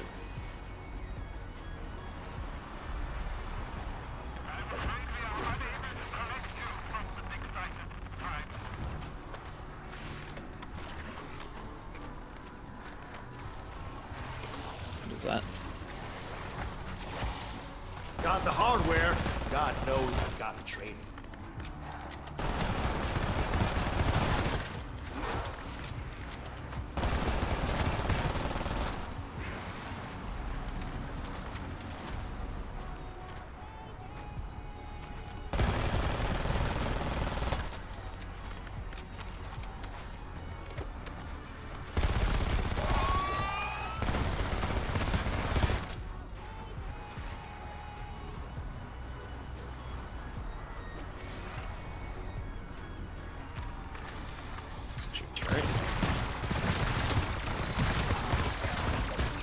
It's like a symphony of bodily harm.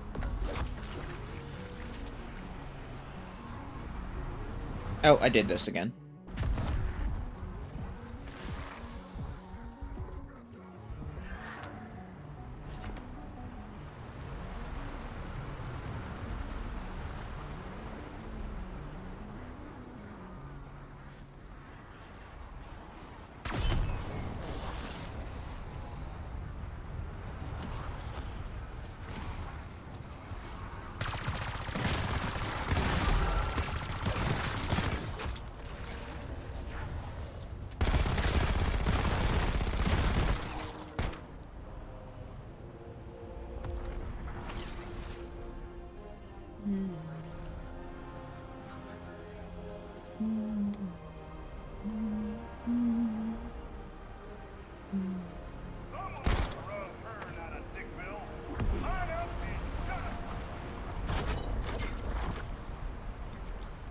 Tear them to pieces.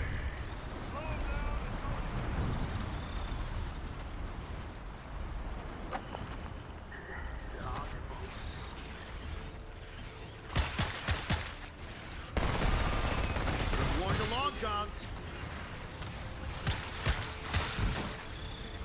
Semtex thrown. Jeez. Throwing stun.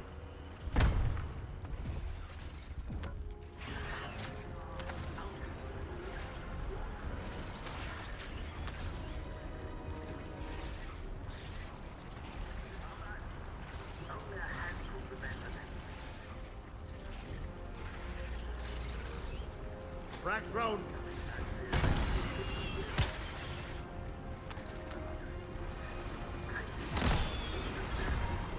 There we go.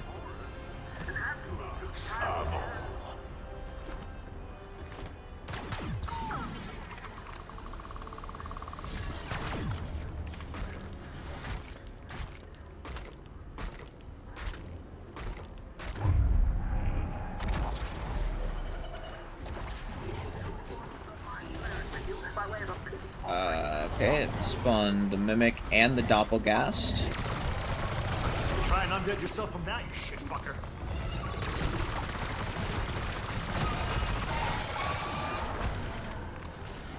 I heard the amalgamation. It spawned all three of them. That's interesting. Hi.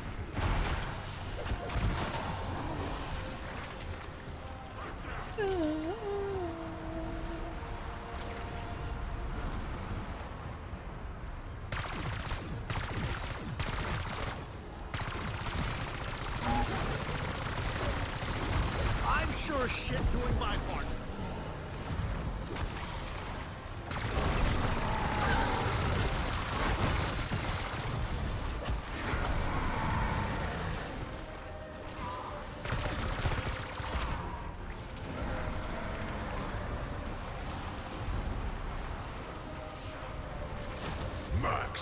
Max armor, please. Thank you very much. Ah, you fucker. You're all sound and fury, and you signify nothing.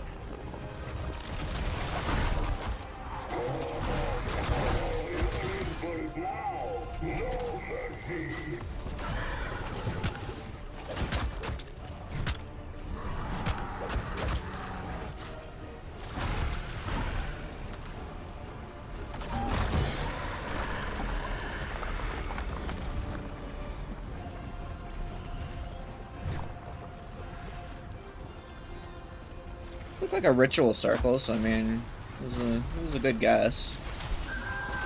Oh, this guy's back.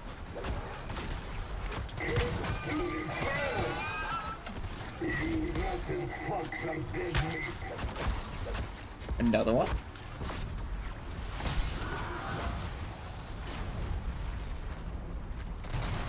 A lot more fun than Nova 6 gas. Trust me. Bonus points.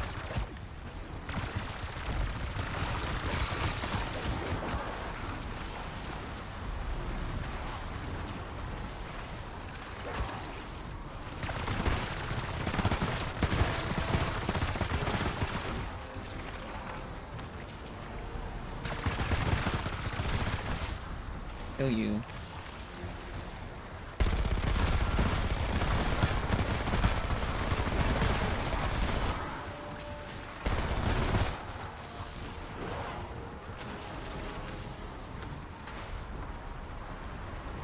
I'm like so confused about it now. I want to know what like the little statues do. Let's teleport in here.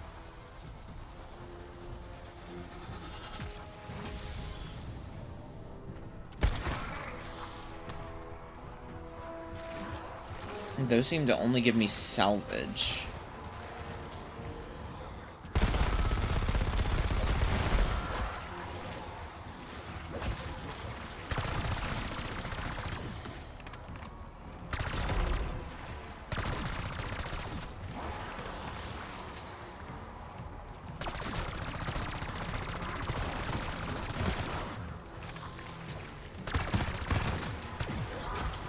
Let's see, so I've gotten a crystal from green side and blue side. So maybe I need to go to yellow side and get a crystal from here too? I'm digging? Maybe.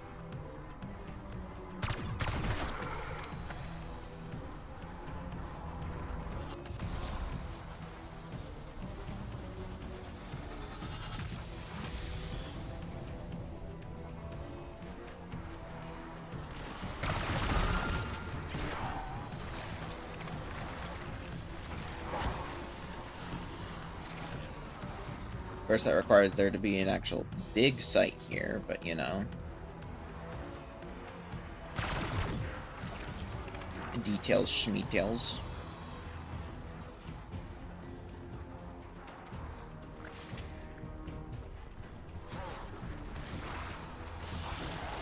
I don't think Strauss ever figured out how this machine works.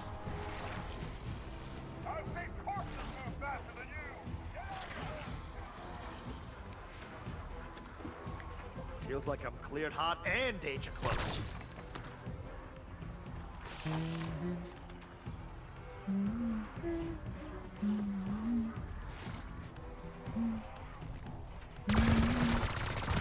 Oh, good! Going batshit in prison didn't affect my aim.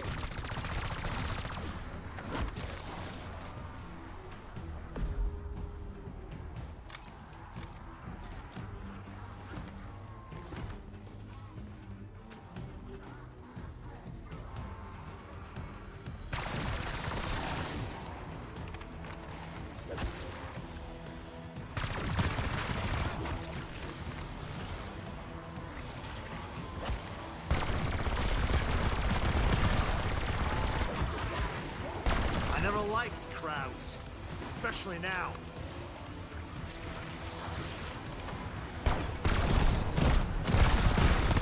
Over 1,000 people freeze to death each year. Guess that number just went up. Kaboom!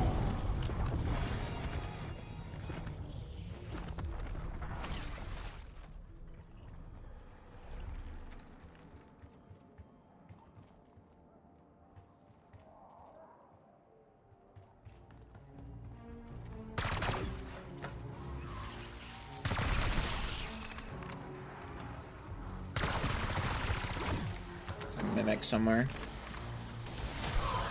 Found him.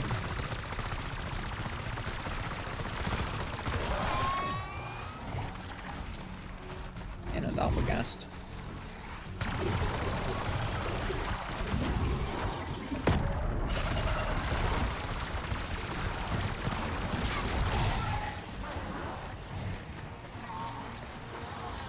Flying stick shot.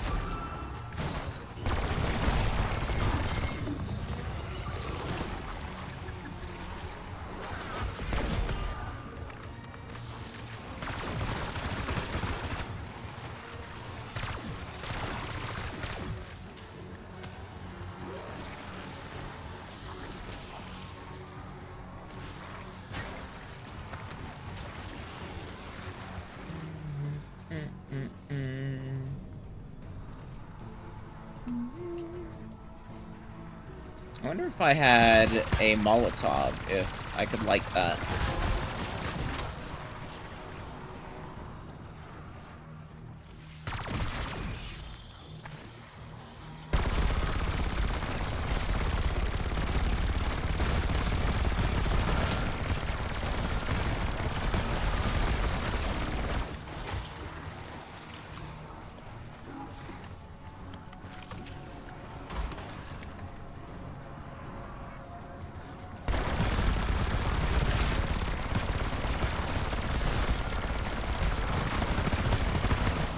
Puppets are getting way too fucking friendly.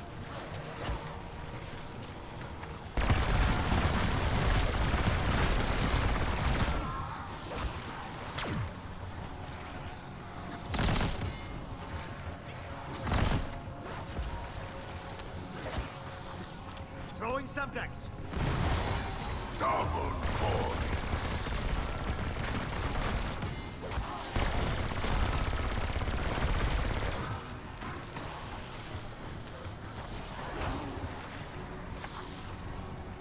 C4 deployed.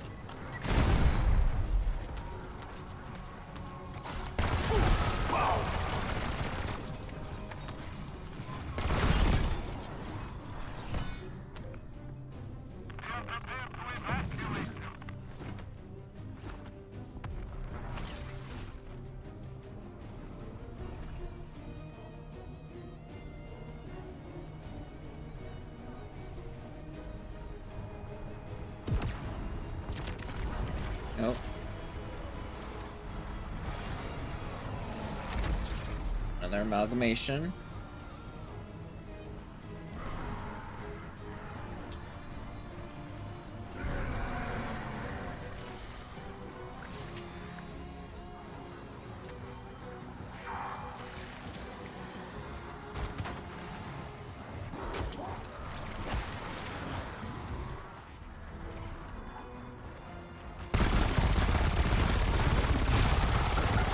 You weren't using your brain anyway. Oh, and a Doppelgast.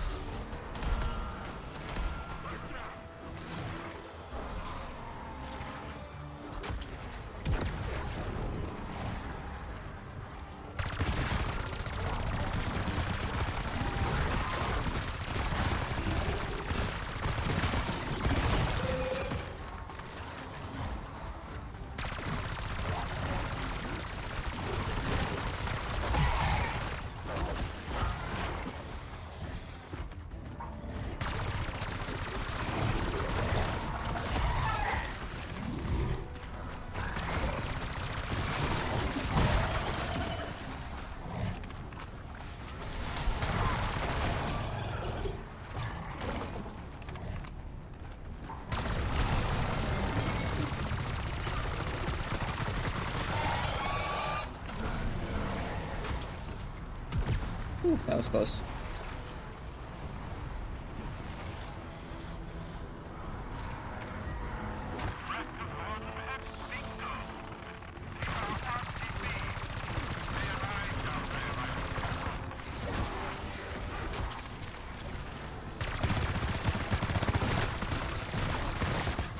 C4 charge out.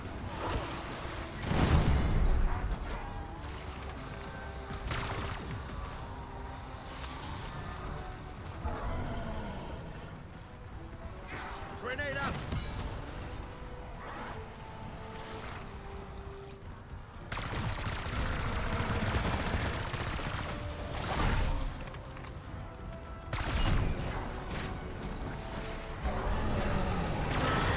Oh, this is a mistake. Up. Good. Try to stay in one piece. Make a hole, fuckers. You're not boxing me in.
Here's to our health, which is definitely fucked.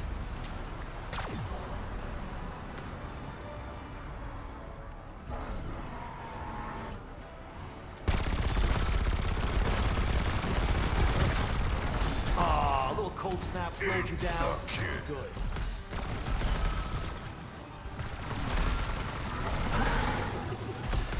Oh, that's awkward. I'm out of ammo. Inside grenade arm. Ah, Viscera just keeps coming, doesn't it?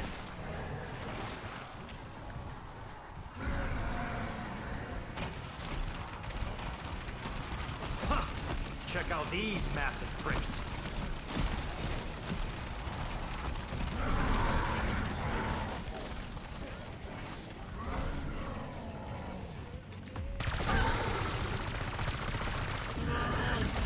Fuck.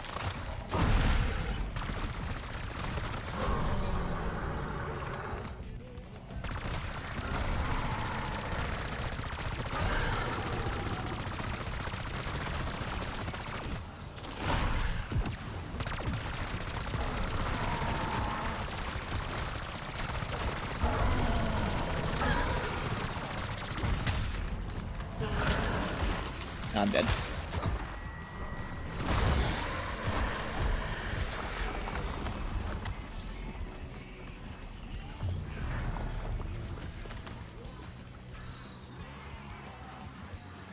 We get dying Michigan.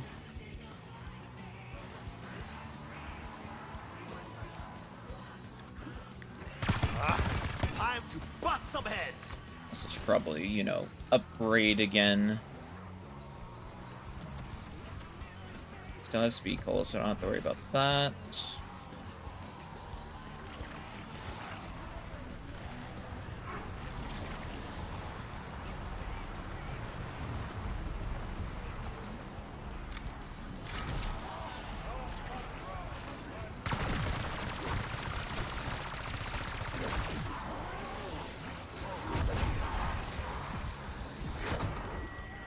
They should call it quick. Rip my dying fucking wish.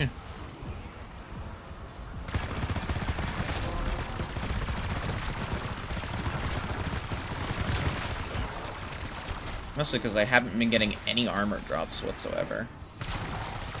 Welcome to the future, asshole.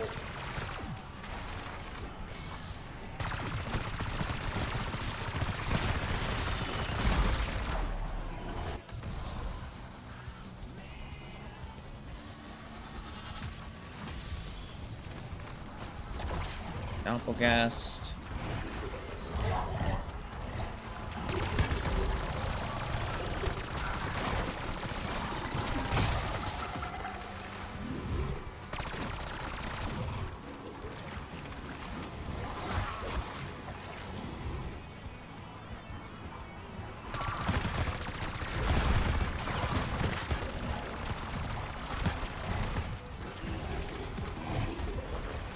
Oh, hey, that's in here. Okay, that's nice to know where that's at.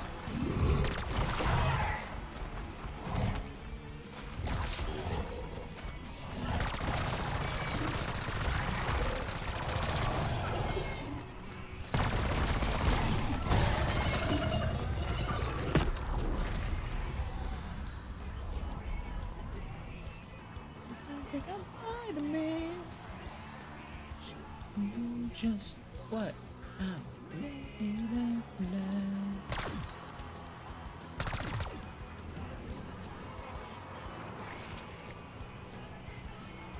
Let me... I don't have enough. I do now. There's just a lot of zombies, though.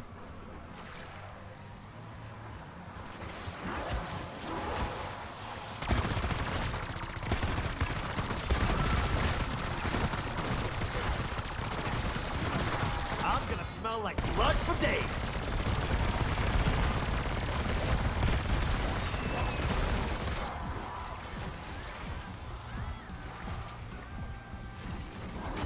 Double points.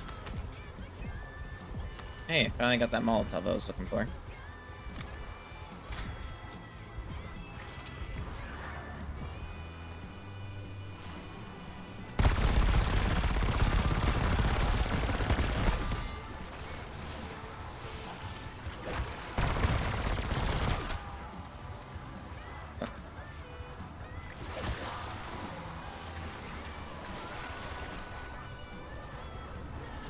Let's see if I'm correct on this, and if I can light this thing.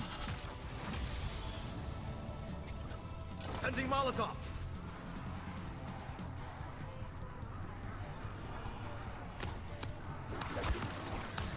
Nah, you can't. That's sad.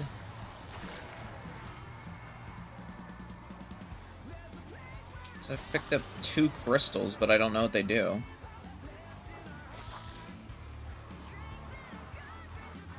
There's a mimic somewhere.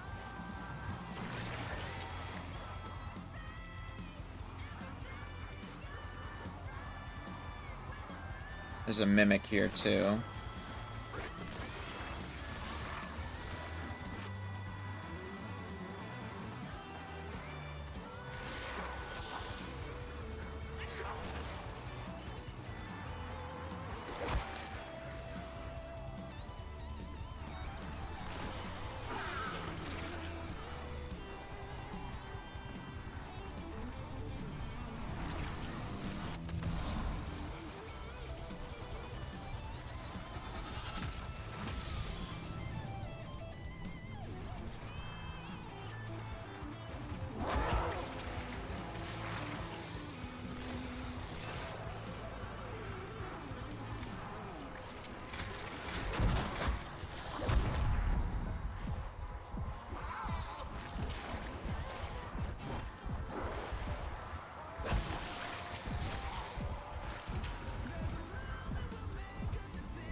Guess you can take it with you.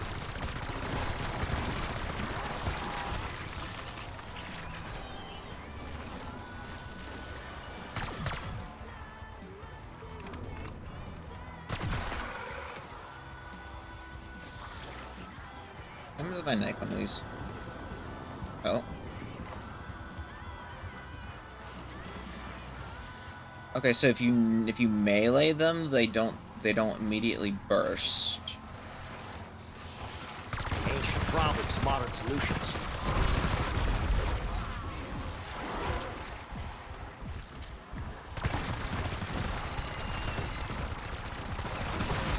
Calling is why I wake up in the morning.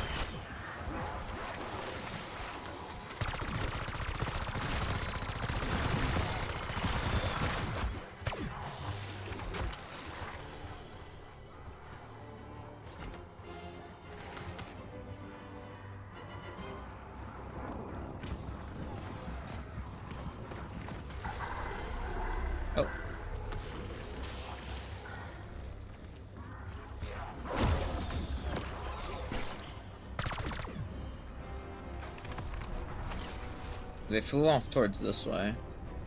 I don't know if that means...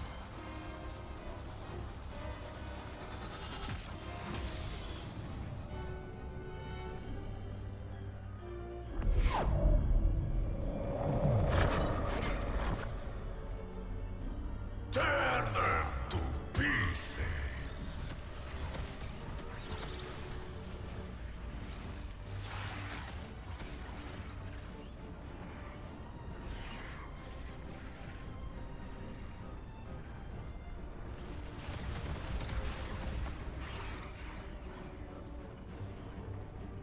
This is the bug one here. I'm wondering if maybe I was supposed to kill the bugs at that point when I meleeed them out. Melee that maybe I was supposed to immediately shoot them then.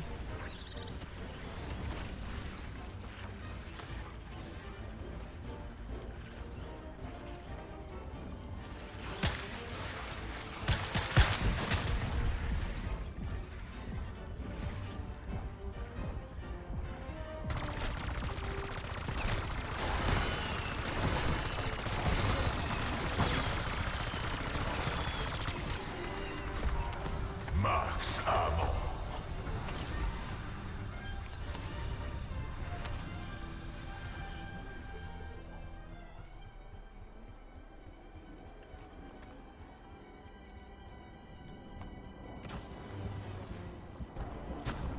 Oh.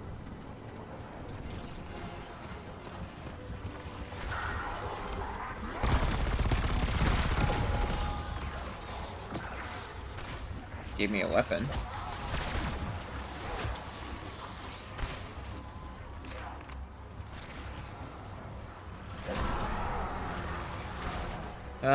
I heard the milk.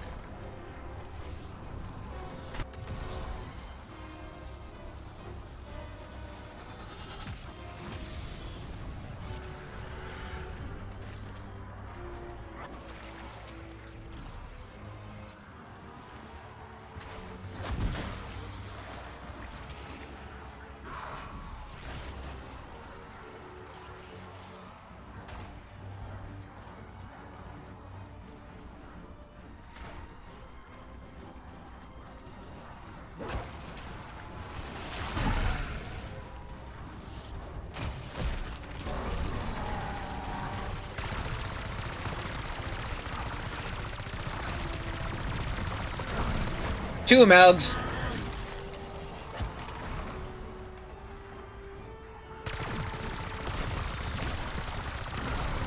What's wrong? The juice a little too much for you?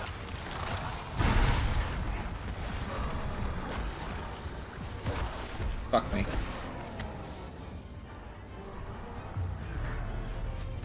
Use this.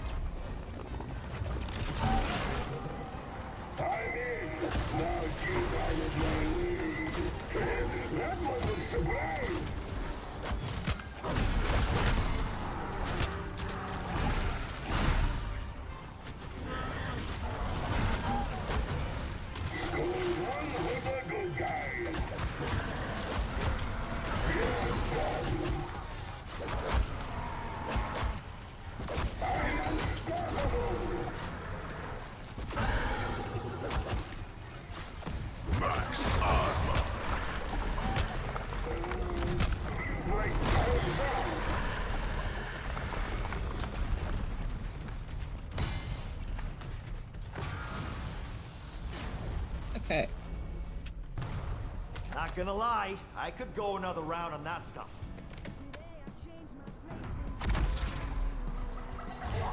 That's a Doppelgast.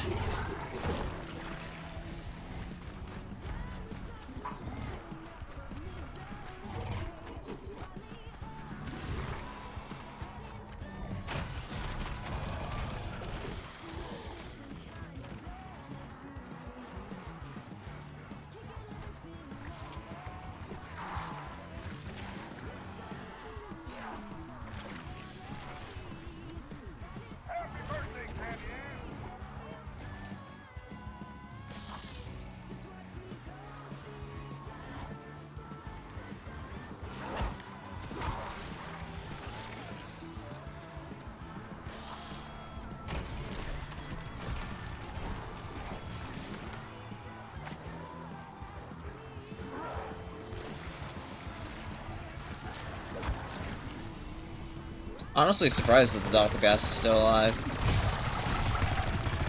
He's no longer alive.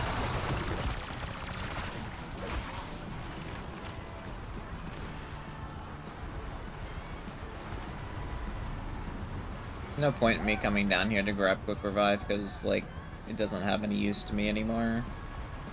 So I already went through all 3 of my dying wishes.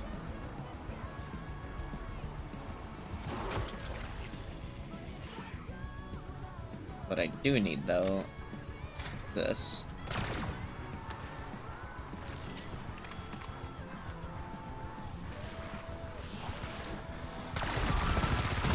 You've heard of fire, now meet firearm.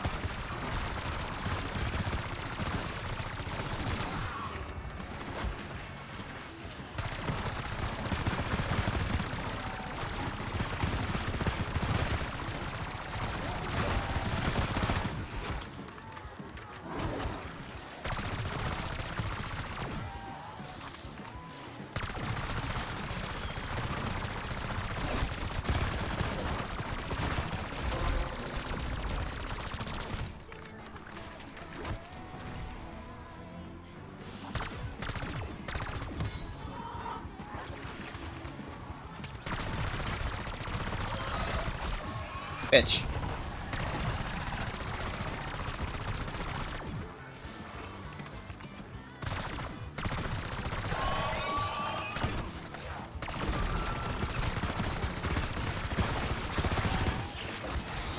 Carver owes me a beer when this is over.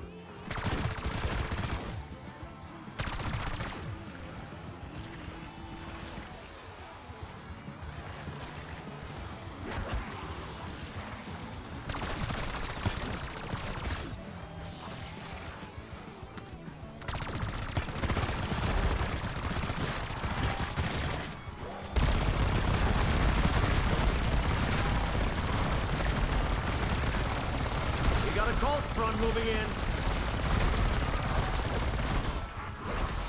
This works. Kaboom!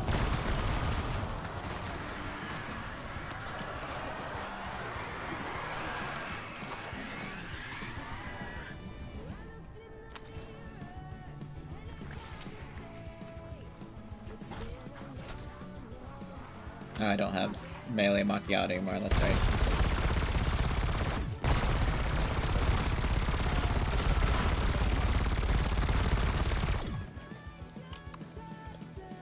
Alrighty. One informs me we can now extricate you from that cursed hole in the ground. Sure. Little heads up, the Rick Toffin was Kraft's son. Would have been nice, Sam. I did not know, but a search of adoption records confirms it. I must confess, I do not understand parenting. I doubt anyone does. You got an exfil standing by? Amalgamation. Acknowledge. Me and Mothball Breath are on the move. No shot, I'm landing in that shit show. Clear him out.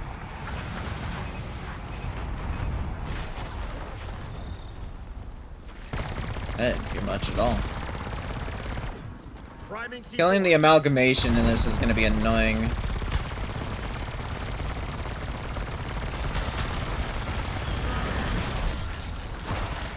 Hey, pus buckets! I survived 6 years of prison food.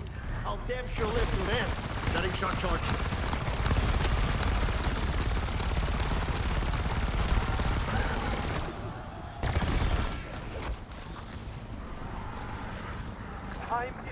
fiery. Try not to spill the train.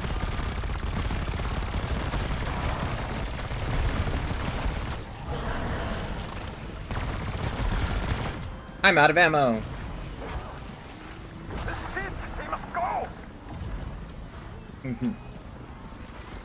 I failed this because my weapons aren't good.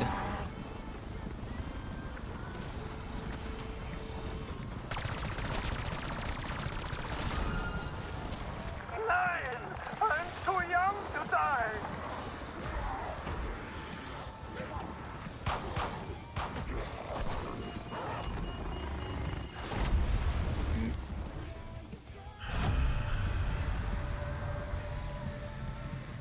Oh, shit.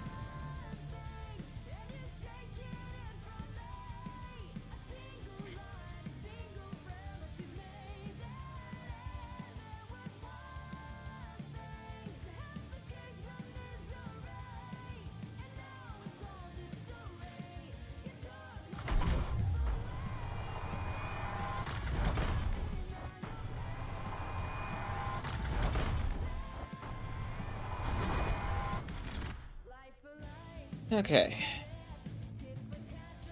Well, 28 is what we got to. Not bad.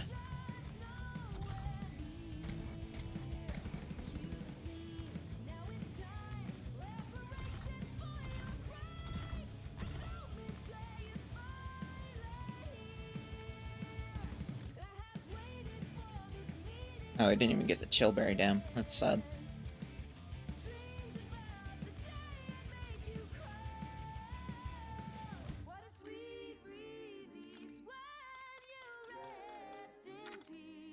I should probably look at death perception to see what all it actually does. Let's see, okay. Minimap scan rate is increased, spot items others can miss from loot containers as well as special and elite kills. Find extra essence under more locations. Elemental weakness. Your elemental weakness damage has a chance to kill an enemy that is low on health. Increased perception radius, small chance that body shots become crits.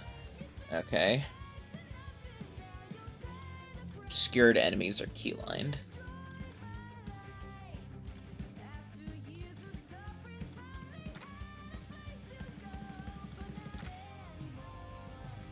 I really want the what are my equipment? Well, that doesn't do anything on me, so I need to be doing slightly increased enemy elemental weakness.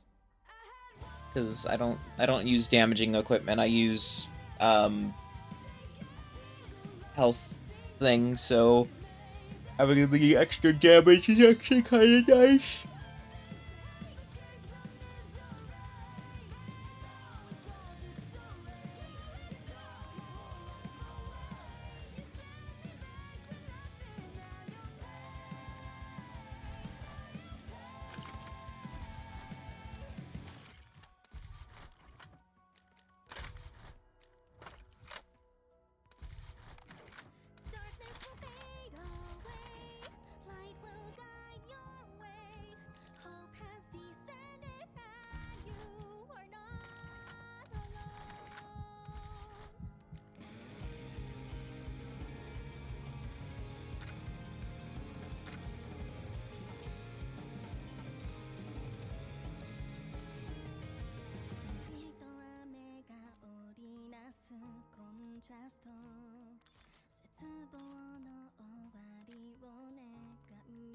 Nothing in armory because I've done everything.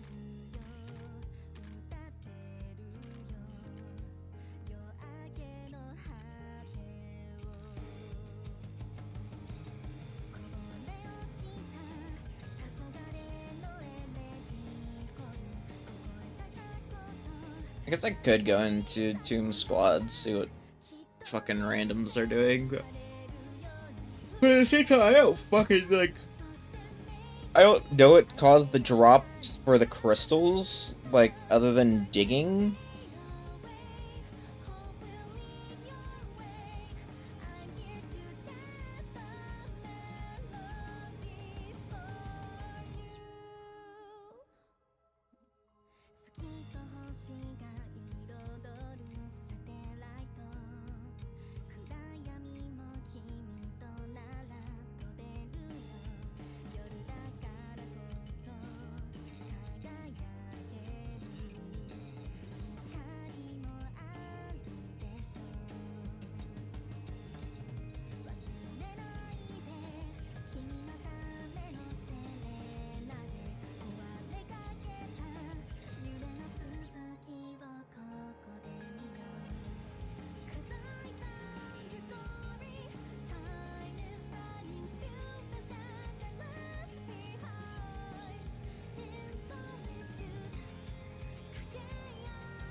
What was this?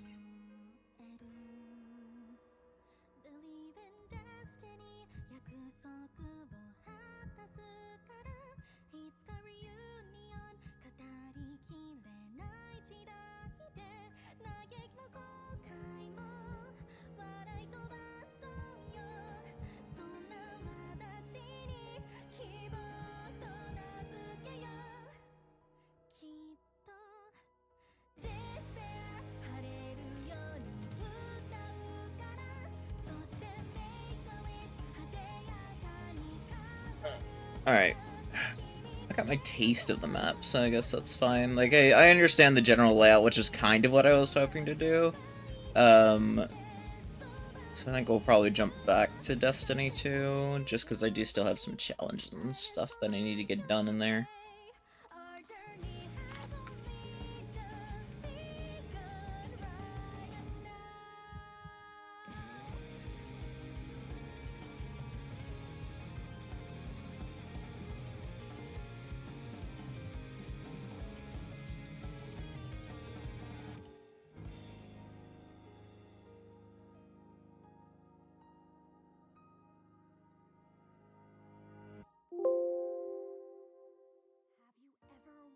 Something that was so clear in your mind that you could taste it?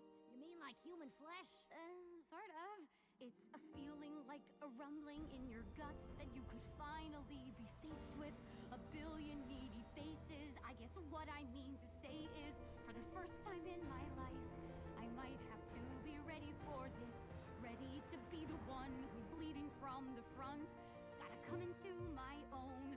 Gotta come into my throne. Gotta take charge and defend my only home. And although I kind of feel unsteady now, I need to be ready for this. Have you ever felt like you're willing to die to save the people of your city? Hunter. Infamy, Valor, and Guard Booster. Yep. Happy Lunar New Year.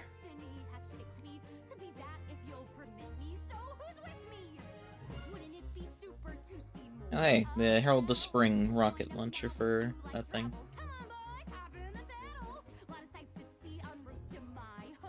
880. Year of the Snake.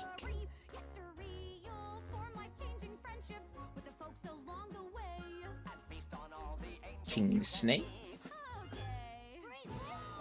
Festival Lantern Shell. Lunar Tiger.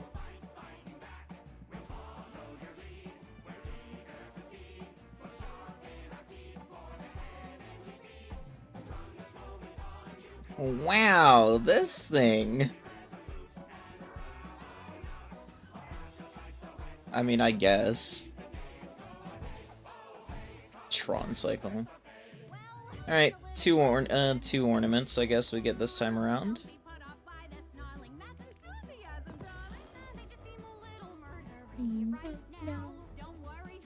That's the thing keeps singing.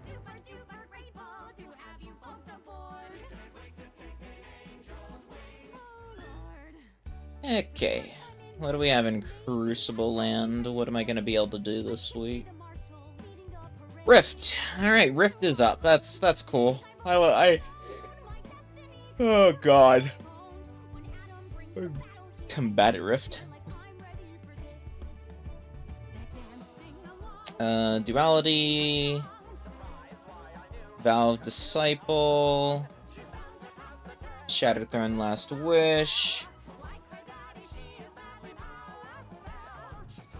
That's the 4 of those.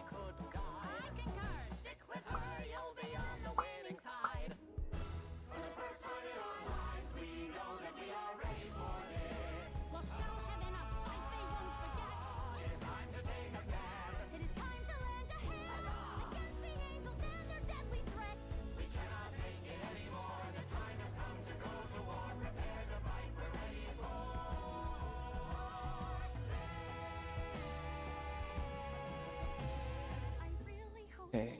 Spark Defender. Throne World. Onslaught, Salvation. Generate Orbs. Scorn with Arc Damage and Gambit or Vanguard Ops. The Contest of Elders. Trials. Tomb. Crucible and Competitive. Moon. Momentum Control and matching damage. Stasis. Void damage and Crucible. Scorn with Void.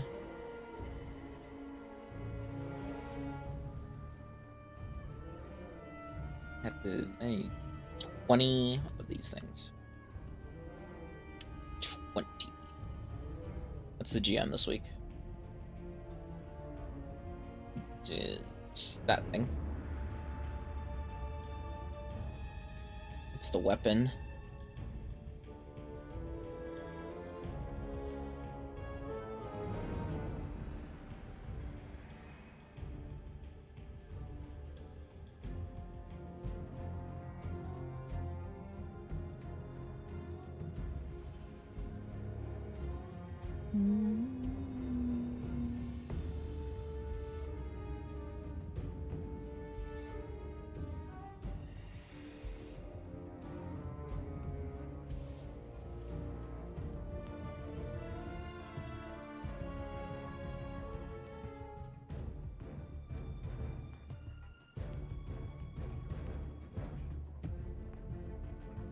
Iron Banner gun.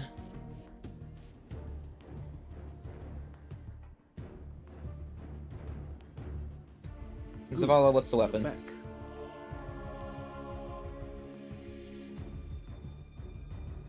Is it the glaive?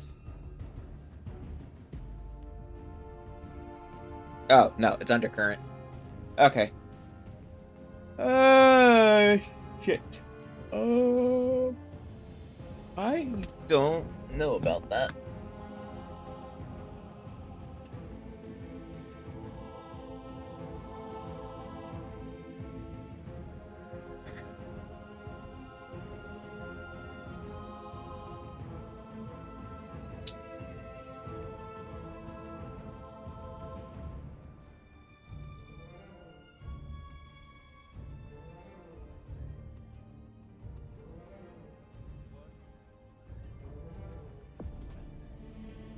Hi there. Confirmed.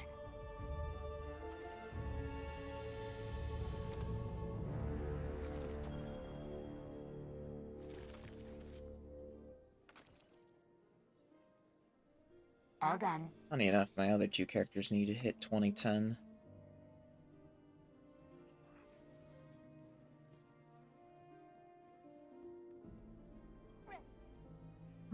What cipher is this?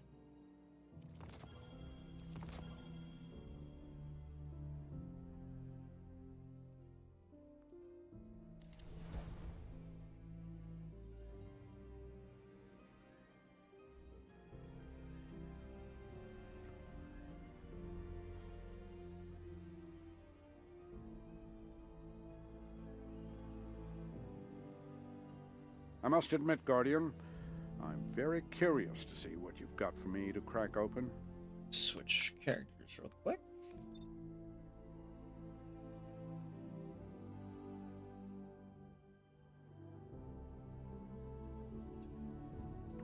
Titan, because I'm gonna do my solo flawless on my Titan, maybe.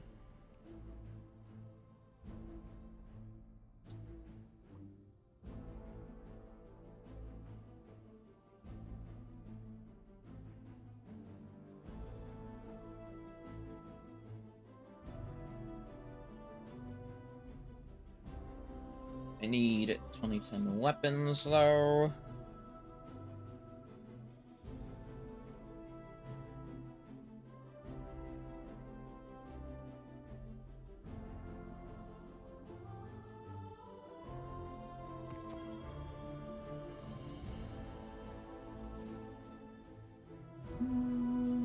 Why did Rufus's get pulled to me? What the fuck?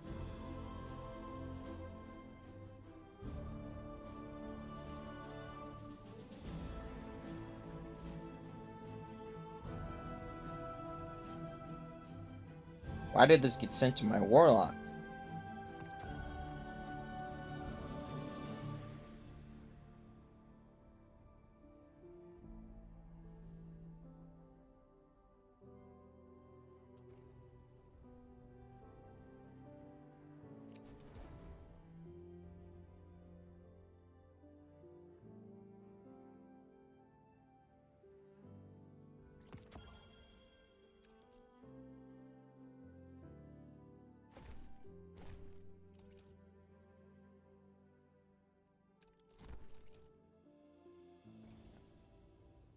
Filled up my vault with all that. That's funny.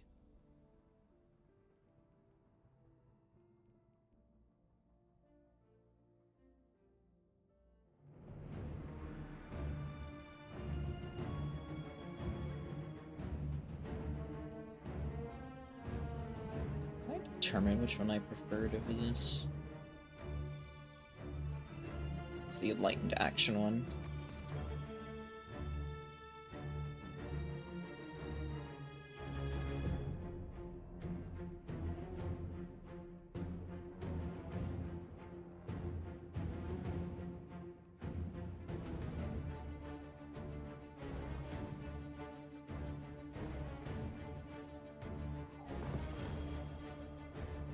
I don't know why Ace had to come to me, but you know, that's fine.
There we go.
Oh, a shame we can't entertain our one-sided conversations further. This feels too good. Guardian, let me devour your fear.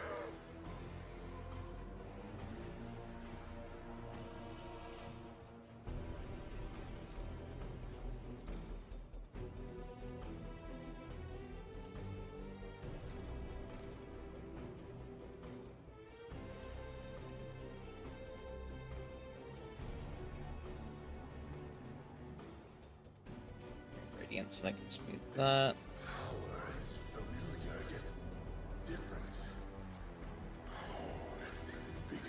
I don't have the tonics on my fucking Titan. That's annoying.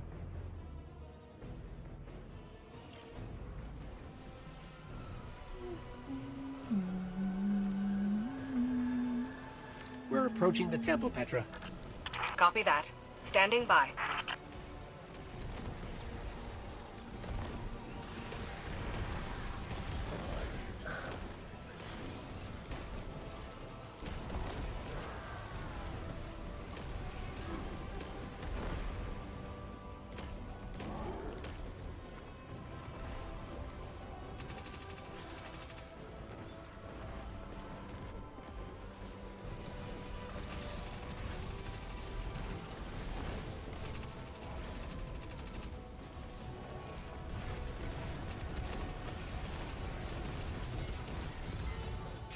We're heading inside now. Good. Descend to the heart of the temple. You're looking for one of the Queen's Techians. Tech witches, you Guardians call them. Her name is Sadia. She was taken, but she can be saved. She will try to kill you. Much as you might like to do the same, you must spare her.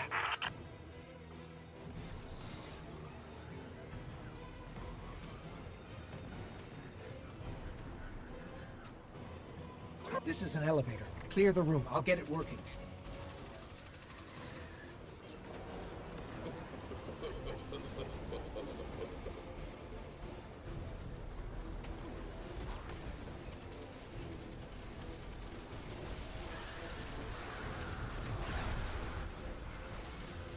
Missed one because he fucking yoinked it.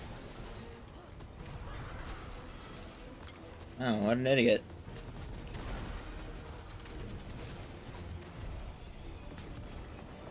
Me.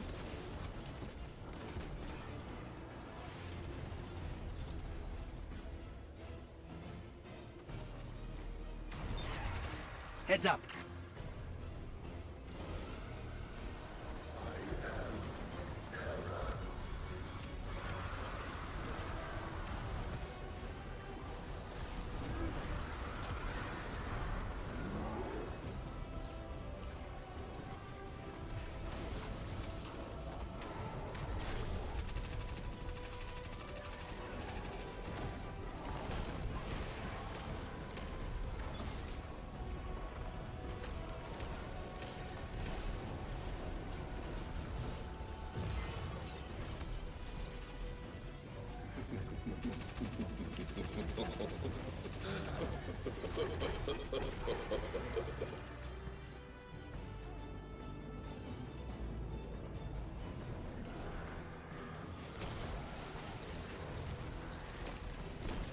I don't like that.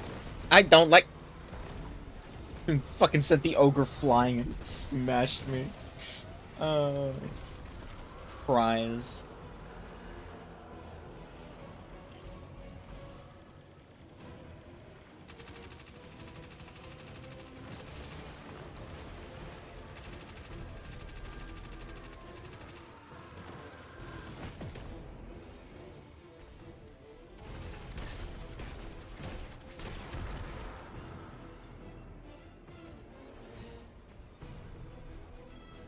Yeah, there's an ogre here too.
He's dead.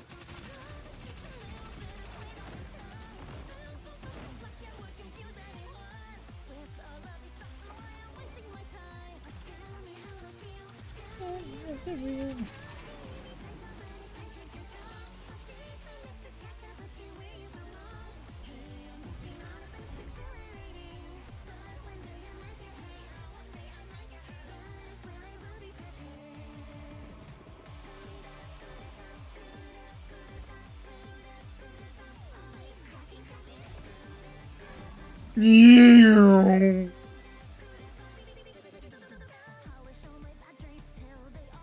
I'm going way off course. Uh-oh.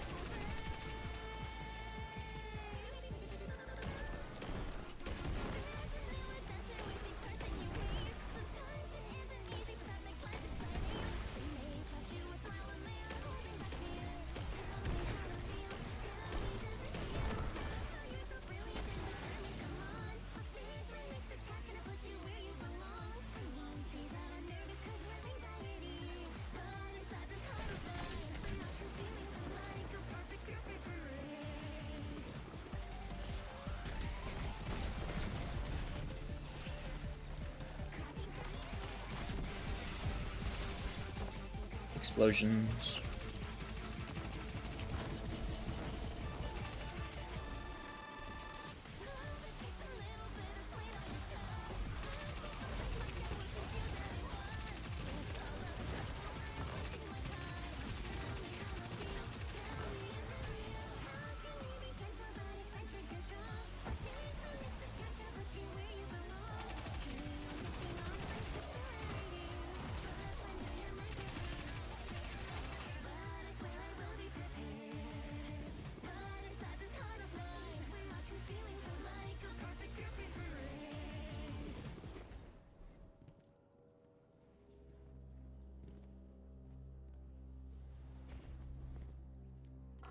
There she is. Let's bring her back to the light. Bring her back to the light, Guardian. How about no? How about I don't want to?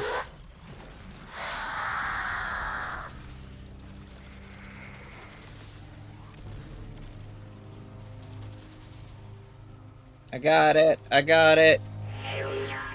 I don't got it.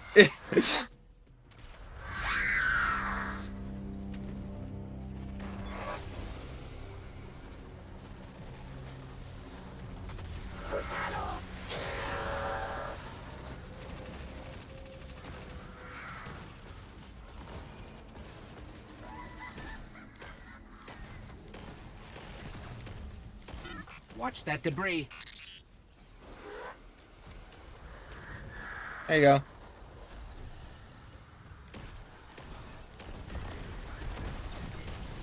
Oh. Oh.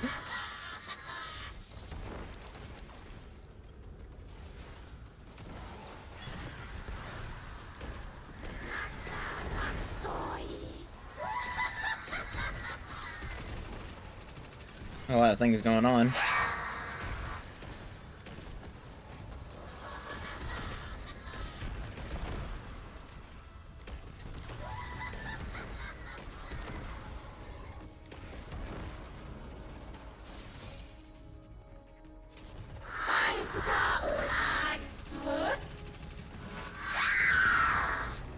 Rude.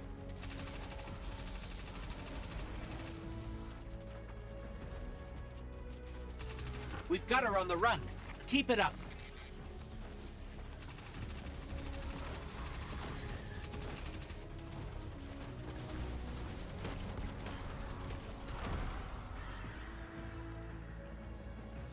Oh, I got ammo. Ooh, more ammo. I like all this ammo that I'm getting.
You missed! Try again!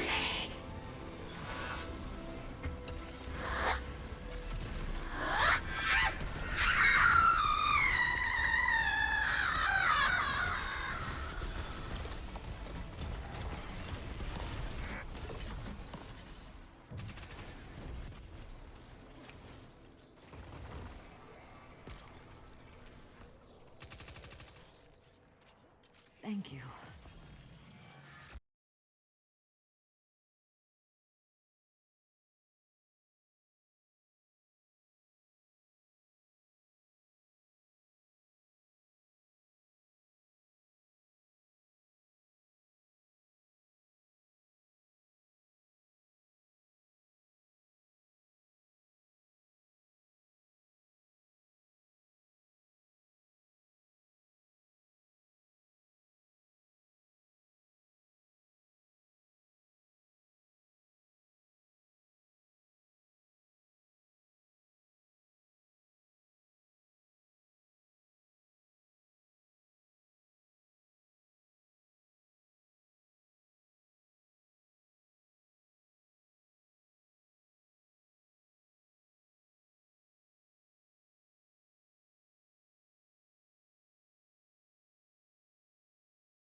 Grenades.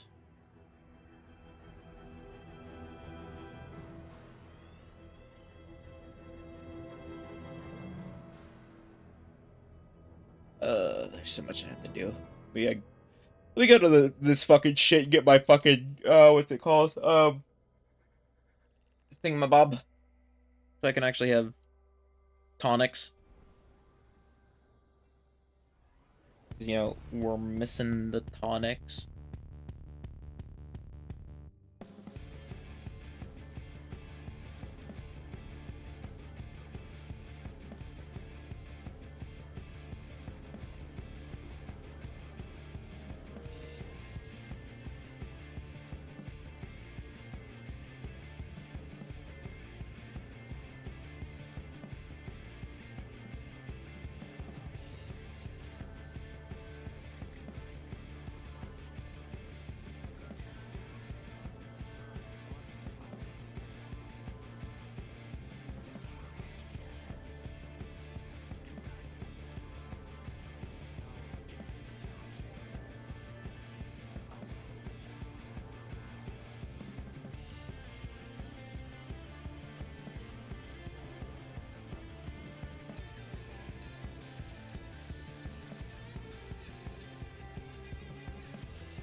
Hi, you.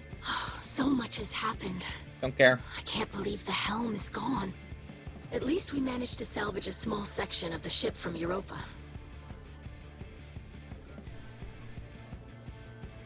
I greet you in the light, Guardian.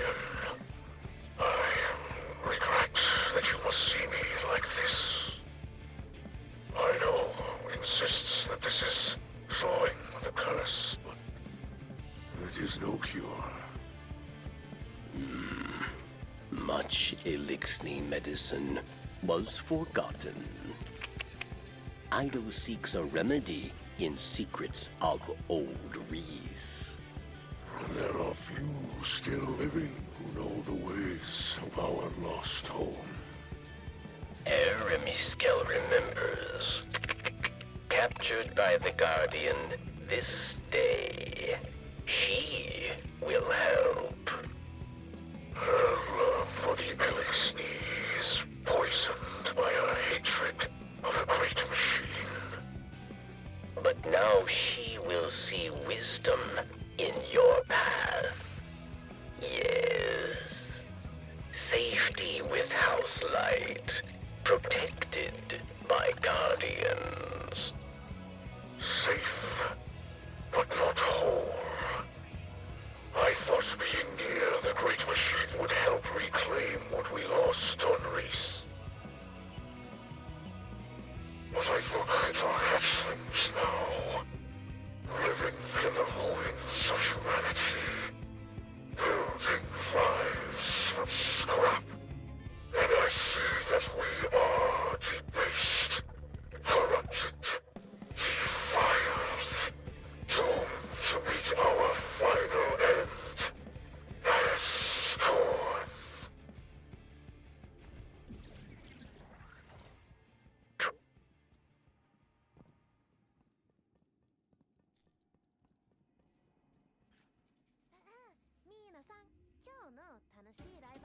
Oh yeah. Fucking failsafe doesn't exist on here for me because I haven't progressed that far in that one. Whoops.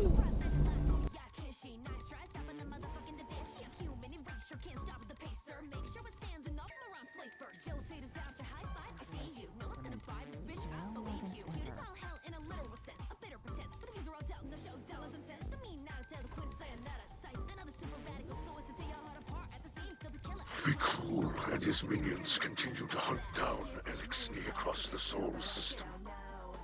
He does not seek to call them under his banner. He will warp their minds, control them. They will kneel, willing or otherwise. Geralt of Geralts, Slayer, Baron, these are old titles, but our faith in them holds strong. Even those in House Salvation will understand the role you play. Death came for Reese, and none could prevent it. But that does not have to be our future. I will not compel your obedience, Guardian. I beseech you, as kin, join your sword arms to mine. Slayer Baron of House Light, stand against those who would cast us into ruin. Cut down all those who would destroy our house. Carve a future for the living from the bones of the dead.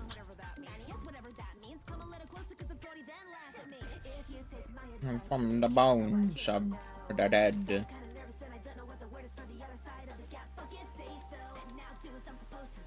Thank you.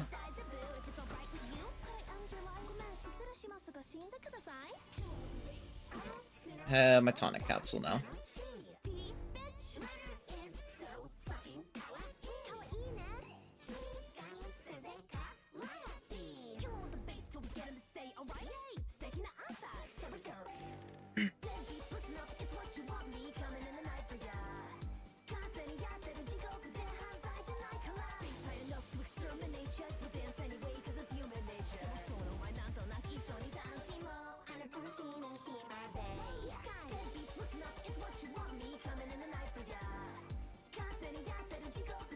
I literally have not done any of that.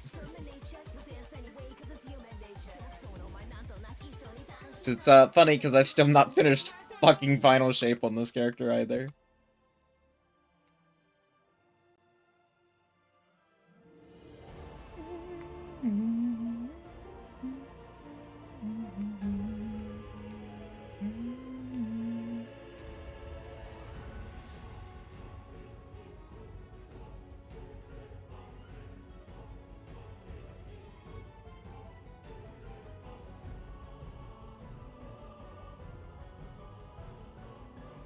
I guess I could just technically take the armor that's in here, and that would get me to 2010. I wouldn't have to worry about it. Like one of those things that, do I really care? The answer is not exactly. I don't know.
Well, Titan, let's see what we have here.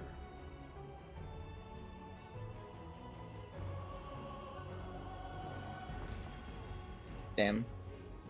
Bow. I was kind of hoping, you know, not for that kind of weapon. For a weapon, I was kind of hoping for armor, but, you know, whatever, I guess.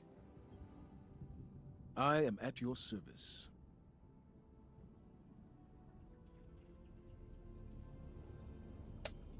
Remember what we fight for. How are hidden operations?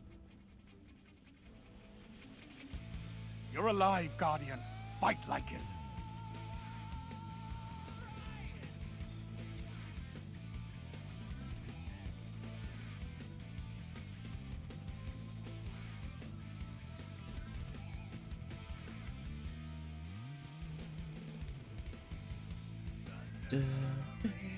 Lightning, water rising,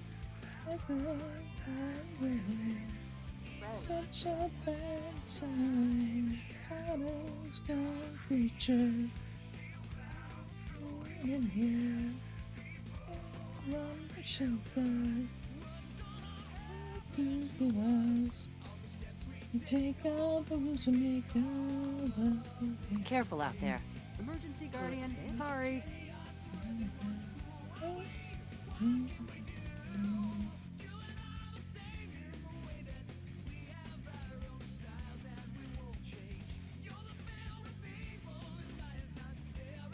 way I can lose.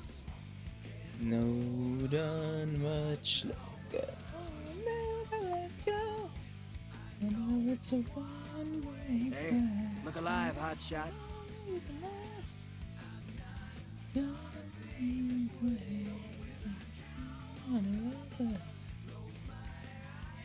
Why can I grab these again?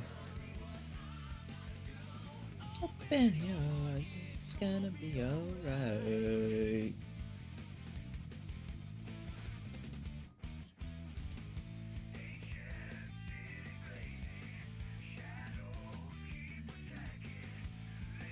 See you on your road, sister.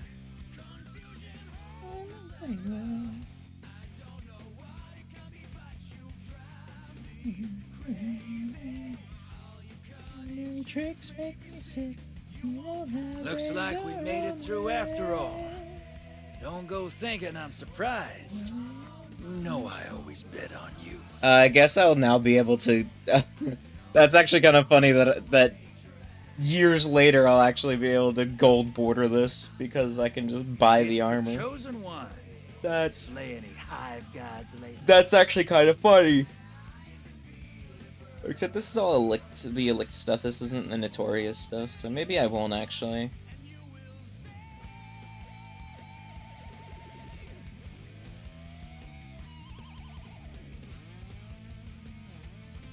Let's just see what happens. Be smart with this. Be smart with this.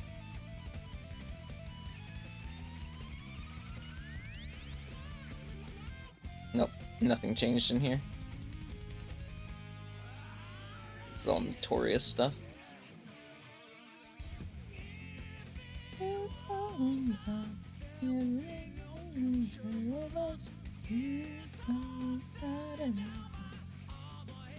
Set it free.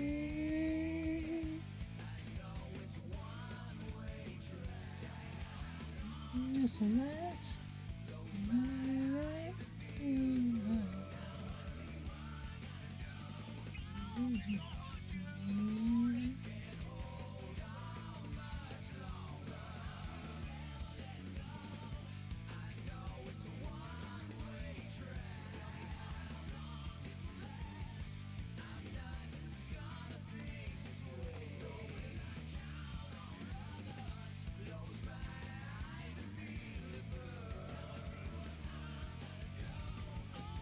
Let's aid us selling.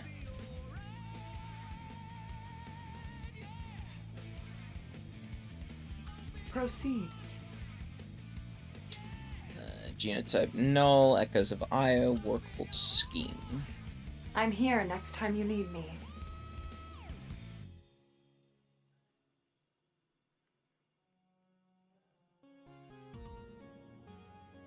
You literally got 2010 weapons on this, which is kind of annoying. It's whatever.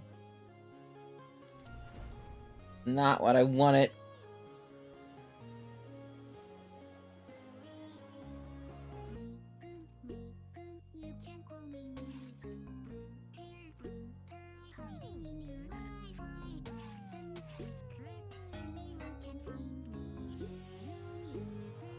When the darkness sought destruction of all things, the Black Armory persevered. Remember this, Guardian.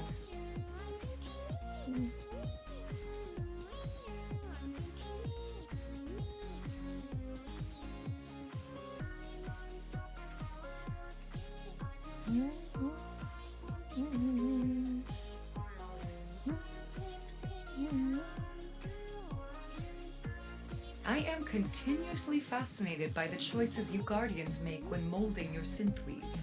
Such garishness. Old Denial's coming back.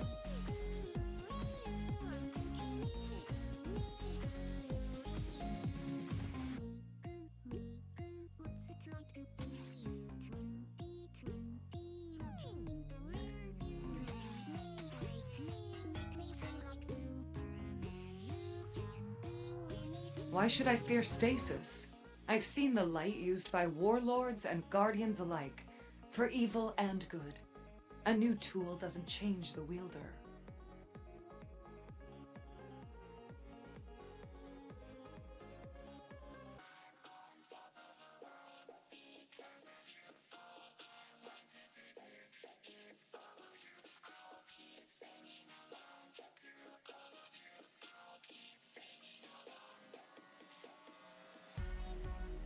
I am afraid this will all fail. It gnaws at the corners of my mind. But that is how I know it is important work.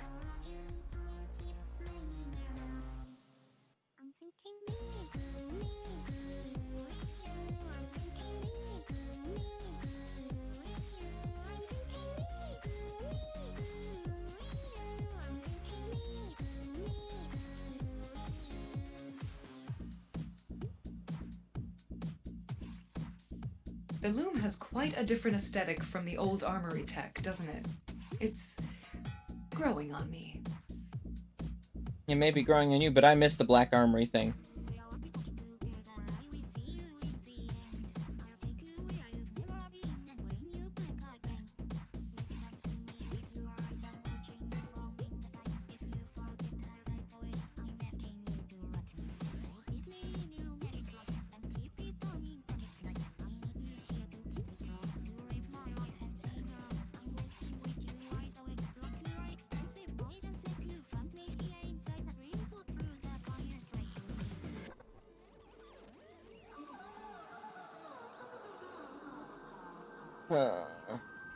So flawless of that.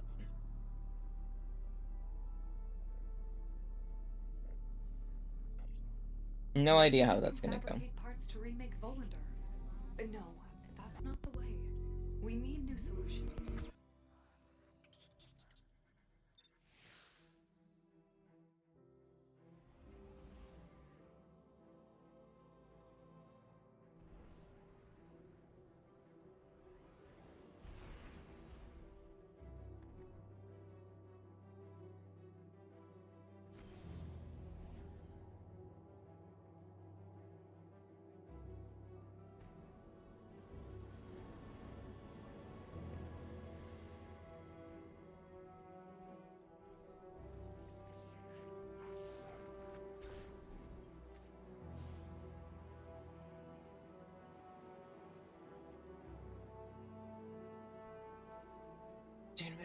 Most fuck.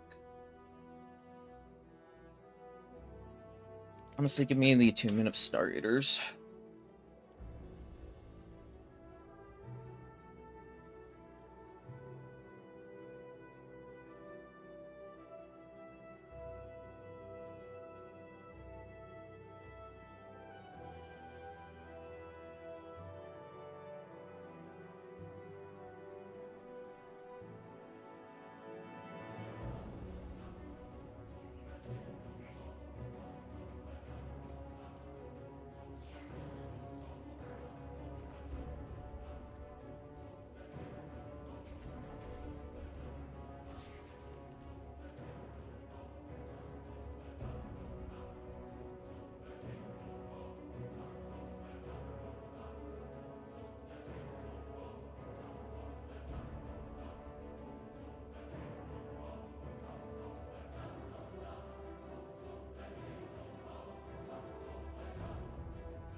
I have not beat 2030 power yet, which is kind of funny.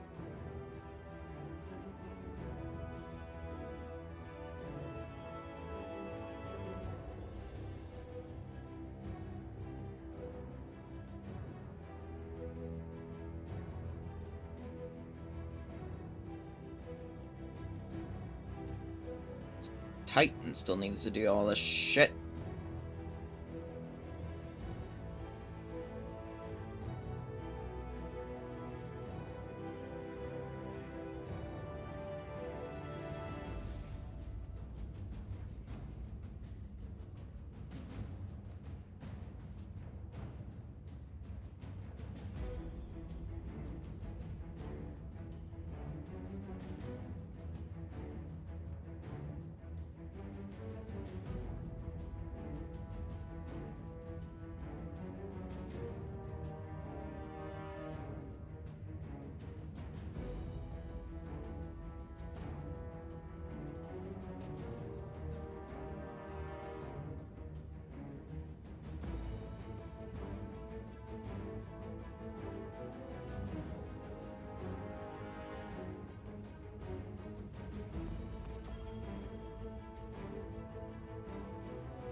Was kind of hoping for helmet, not arms.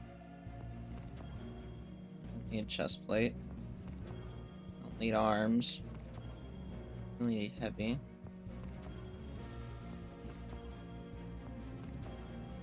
I'm getting really unlucky with a lot of this.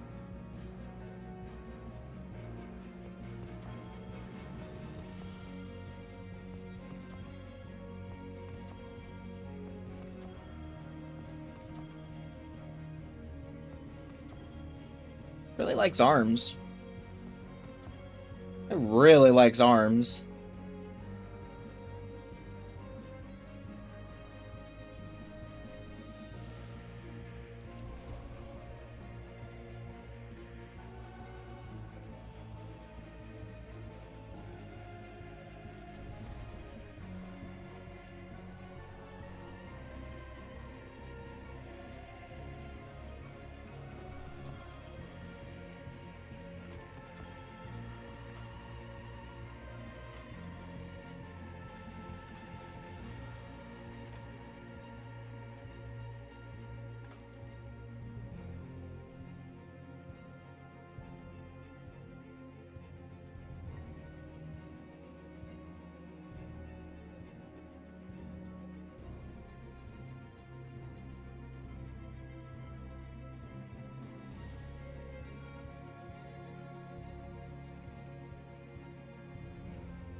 God, ACD feedback, wishful ignorance.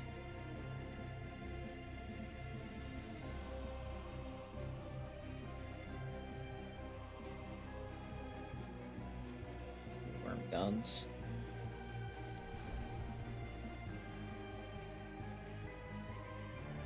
I forgot about no backup plans.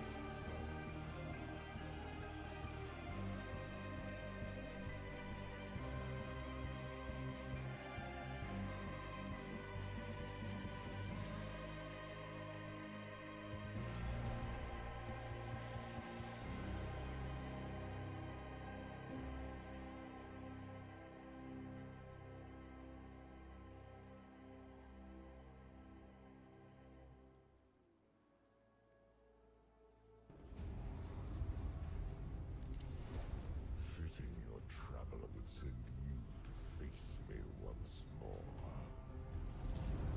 Look upon me.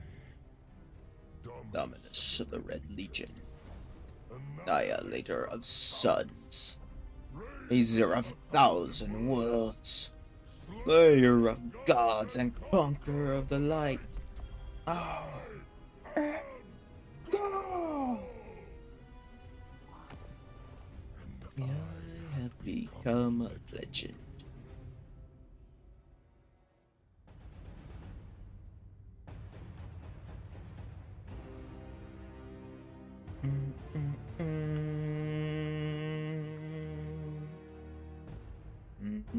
It's all on you now. Save the traveler.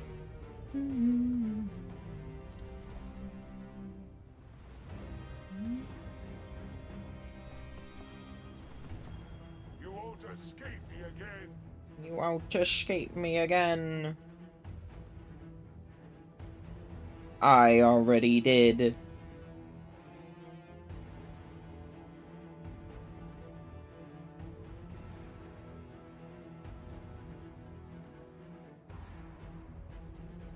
My thing is I want to make this thing 2010. Once it, comes to me.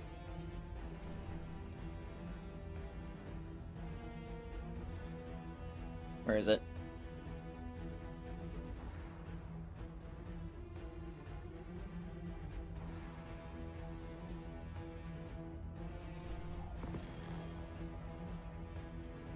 I need to go grab it myself. Rhyme Stealer 1 for all. Dun, dun, dun, dun, dun, dun, dun, dun. Dun, dun, dun, na, na, na, na, na, na, na, na, na, na, na. Na, na, na, na, na, na. Na, na, na, na, na.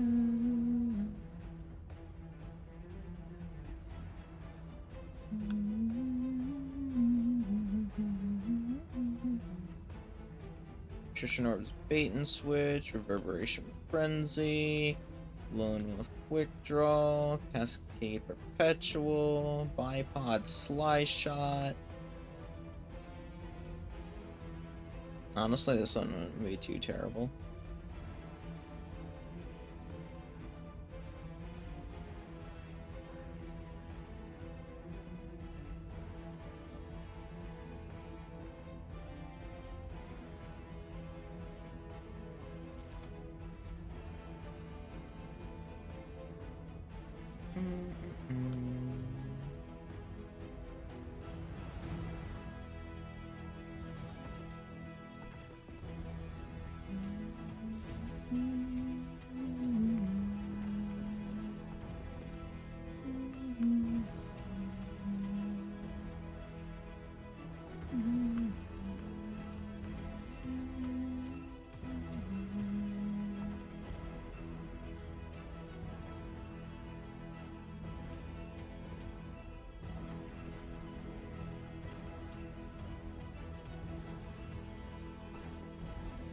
I guess the truth of the matter is that I could easily just pop one of the exotic engrams or whatnot, and that gets me another 2010 thing, I guess. I could possibly get a better version of my Loreleis too out of that.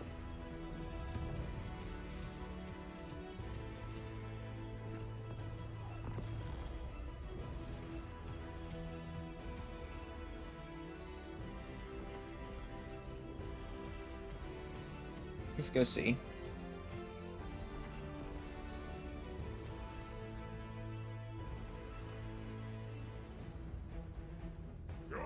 Travelers should have chosen me. No, it's too late. Look on your dead god. It won't save humanity a second time. It will shave humanity a second time.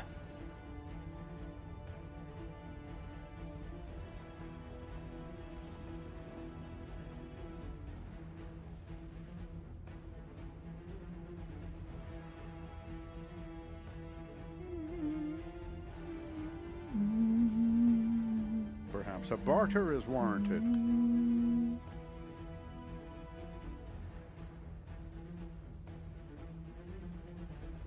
I guess that is the thing that I take the risk of, because it won't be 2010 if I do that.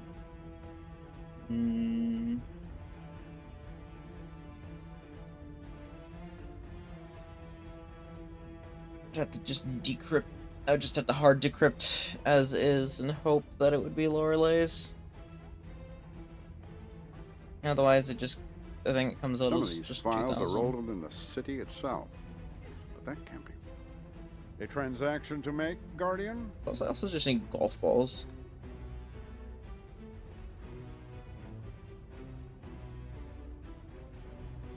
I have gone. I claim what is mine.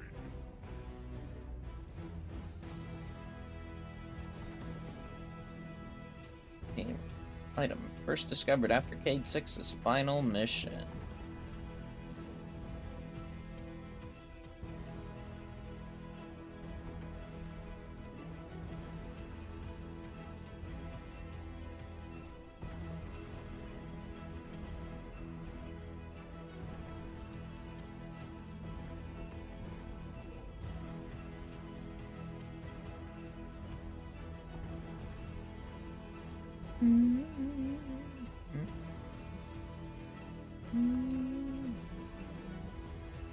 Oh, because I haven't gotten the Blastwave strides on this character. That's right.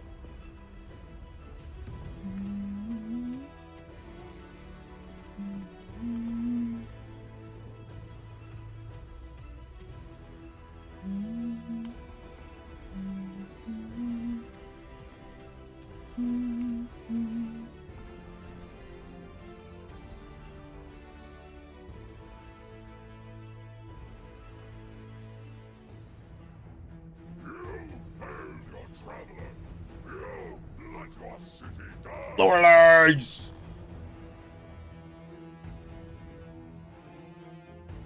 In all honesty, actually, that is better than my roll. Holy fuck. I wasn't actually expecting to get a better roll. Alright, well, shit.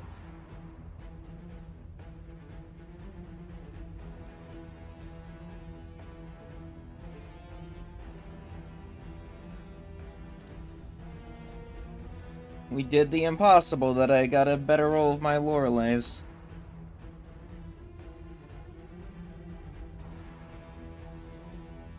And a mad time rebirth.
I don't remember the fucking shader I'm using for the rest of this.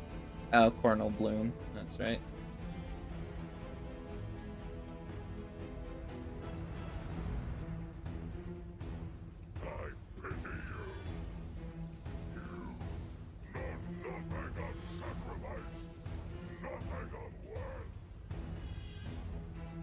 Yeah, it's kind of rude.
The world's changing, Guardian. You must prepare and adapt. The world's changing, Guardian.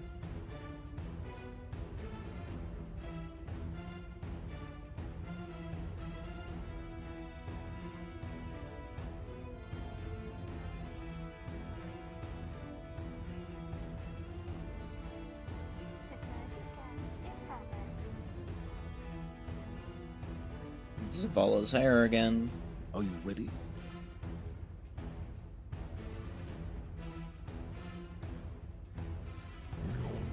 Brave. Really forgotten the fear of death. Allow me to reacquaint you.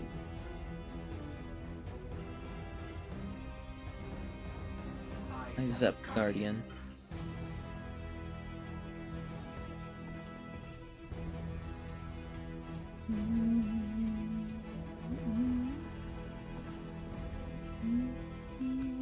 Stay strong, Titan.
Yeah, I actually have fucking no idea what I want to do right now.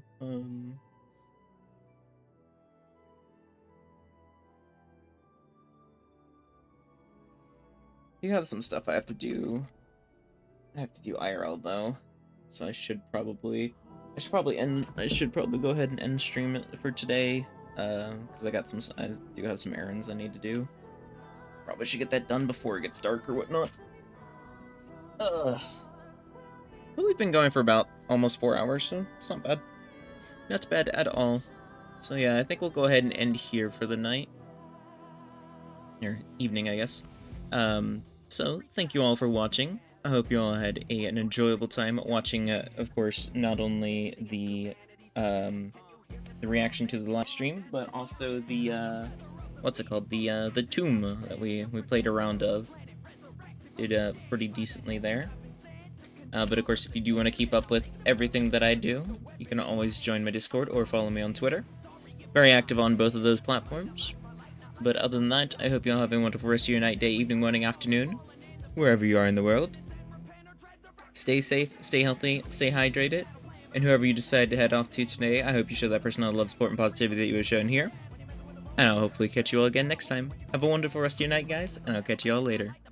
Bye-bye!